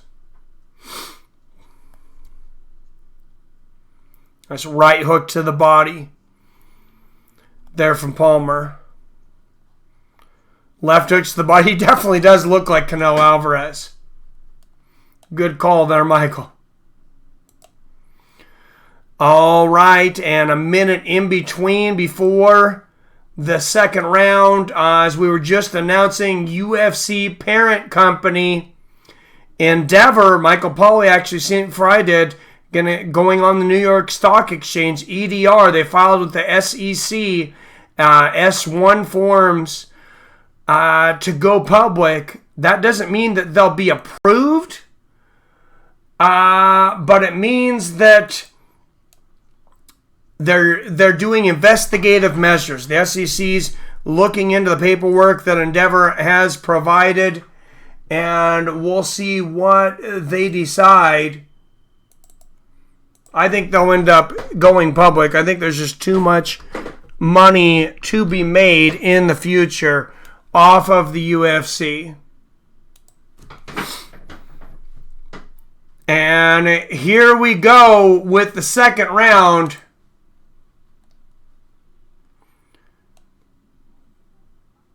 Gilpin in the green, Palmer in the gray.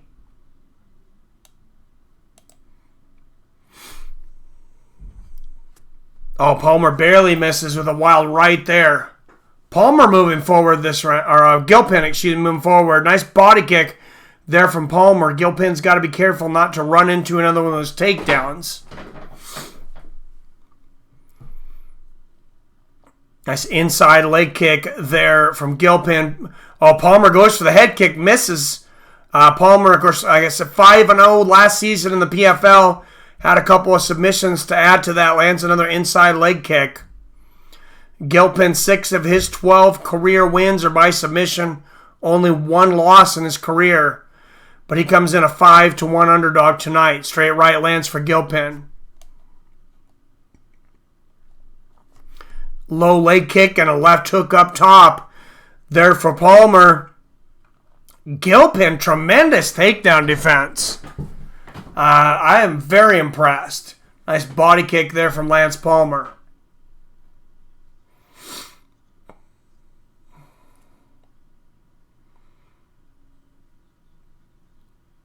Palmer fakes the takedown there. Oh, and Gilpin goes upstairs and lands the head kick.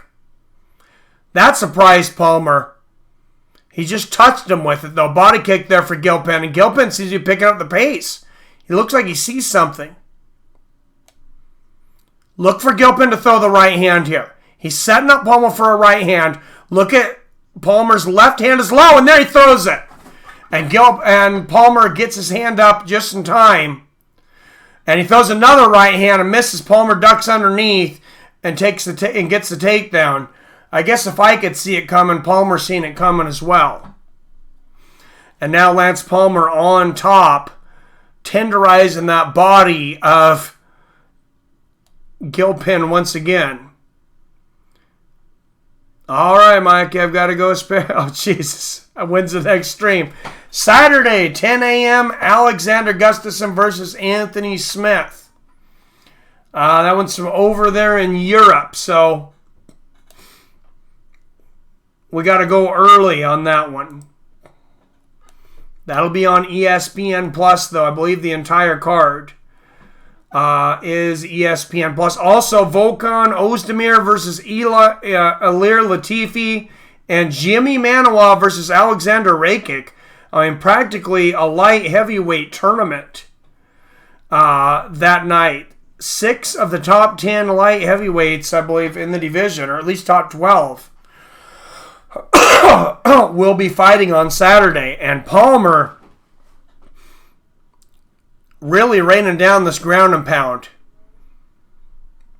And Gilpin's going to be pissing blood tomorrow with all those rib and liver shots from Lance Palmer. 1:40 left here in the second round.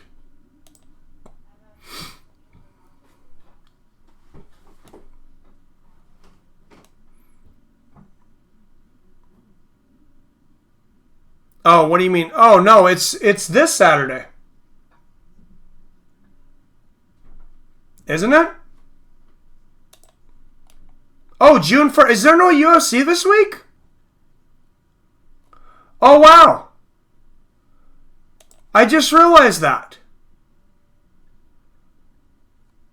There's no UFC this Saturday. That's next week. I'm so used to them having it every single week that I didn't even realize. I was thinking it was tomorrow. Nice inside leg kick there from Lance Palmer. This fight back to standing. Oh, nice left hook to the body there from Lance Palmer. Gilpin moving forward. Looking for the finish. Oh, straight right. Floored Gilpin for a minute. I don't know if he was off balance or what, but he took a knee there for a minute. Inside leg kick from Palmer.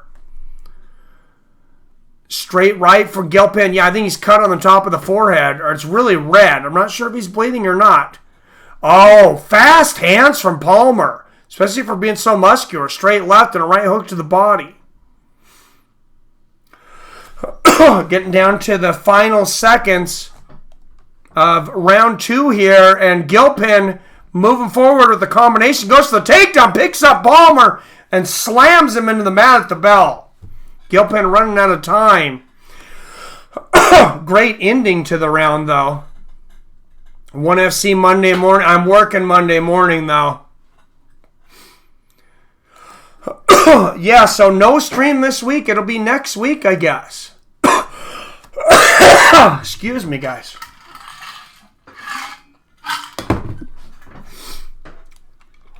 I think I could use the week's rest, to be honest.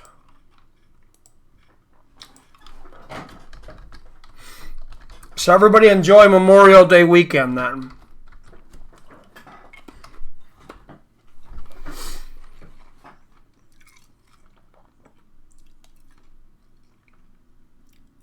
I may throw in a stream on Saturday for something interesting. You got Polaris 10 on Saturday. Uriah Faber taking on Nicky Ryan.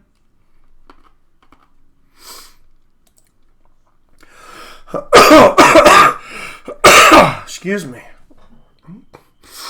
I don't know what's on as far as the zone. You also have Cage Fury fighting, though. 7 p.m. Saturday night. Out of Indio, California. So we'll see. Oh, and Palmer immediately goes for the takedown, but Gilpin's he's going for a guillotine here. Looked pretty tight there for a moment. I think Palmer's got it at a good angle now, though. Yeah, I am. It's chip day. Oh, Palmer just hacking to the body of Gilpin. God, I felt bad for him. This kid's going to be pissing so much blood tomorrow. Palmer's probably landed 50 strikes to Gilpin's body on the ground. I mean, just hard strikes, putting everything into it. I'll have to check it out, Michael Pauly. I'm going to have to check out the card and see what's on there.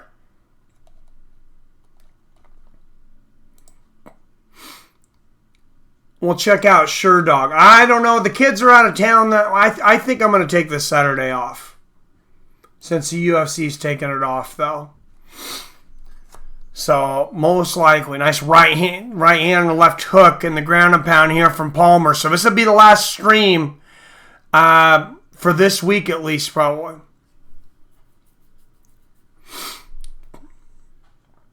Nice left hooks to the body there from Lance Palmer and a right hook. Oh, left hook up top. We'll have to, Michael Paul, if I'm not working Tuesday, if they're going to call me in, I'd like to do one of those Facebook watch parties for Valley Tudo or maybe some old UFCs where we can actually show the fight.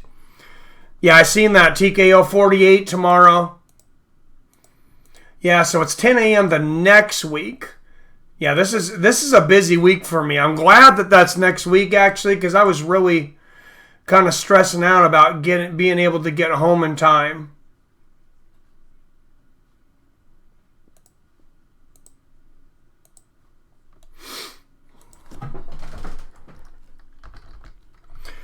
Memorial Day weekend, they don't really want me rushing stuff. We're going to be selling a lot of chips, obviously. Lance Palmer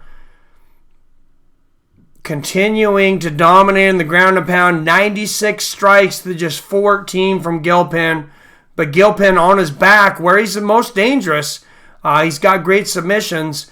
Palmer with another left hook to the head and then the body.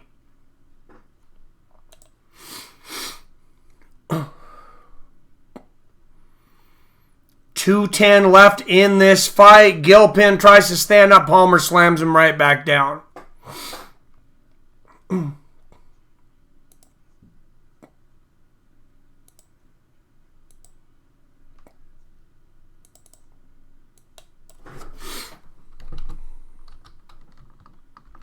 Oops.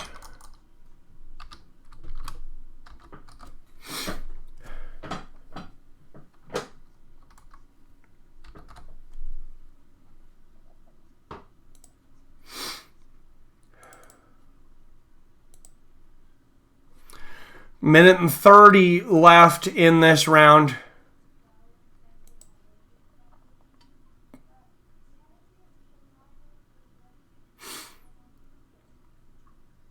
Gilpin going for a choke attempt from the bottom. Just didn't really have a good angle on it, though. And Palmer in the closed guard of Alex Gilpin. A minute and 10 seconds left here in the third round. And Gilpin pops up. Palmer's got him around the back. Could be a belly-to-back suplex here. No, and he just drags him to the ground. Yes, I deliver and merchandise chips for Frito-Lay. So, long days this time of year. Gilpin needs to get up or lose. Or pull out some kind of crazy submission. And that's his thing.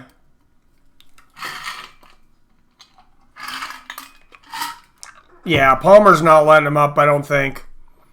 30 seconds left in this thing. It looks like the champion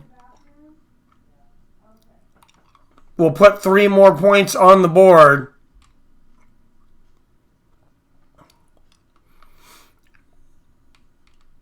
Not able to get the finish, not for lack of trying. Shots to the body here from Palmer. Like I said, Gilpin's going to be pissing blood tomorrow.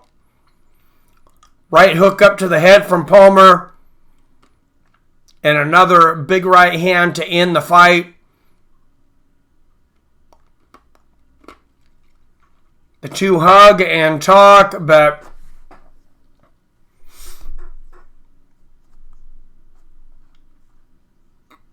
even the Wichita referees might be able to judge this one. This was total domination in the last 2 rounds. And Gilpin definitely lost all 3 rounds.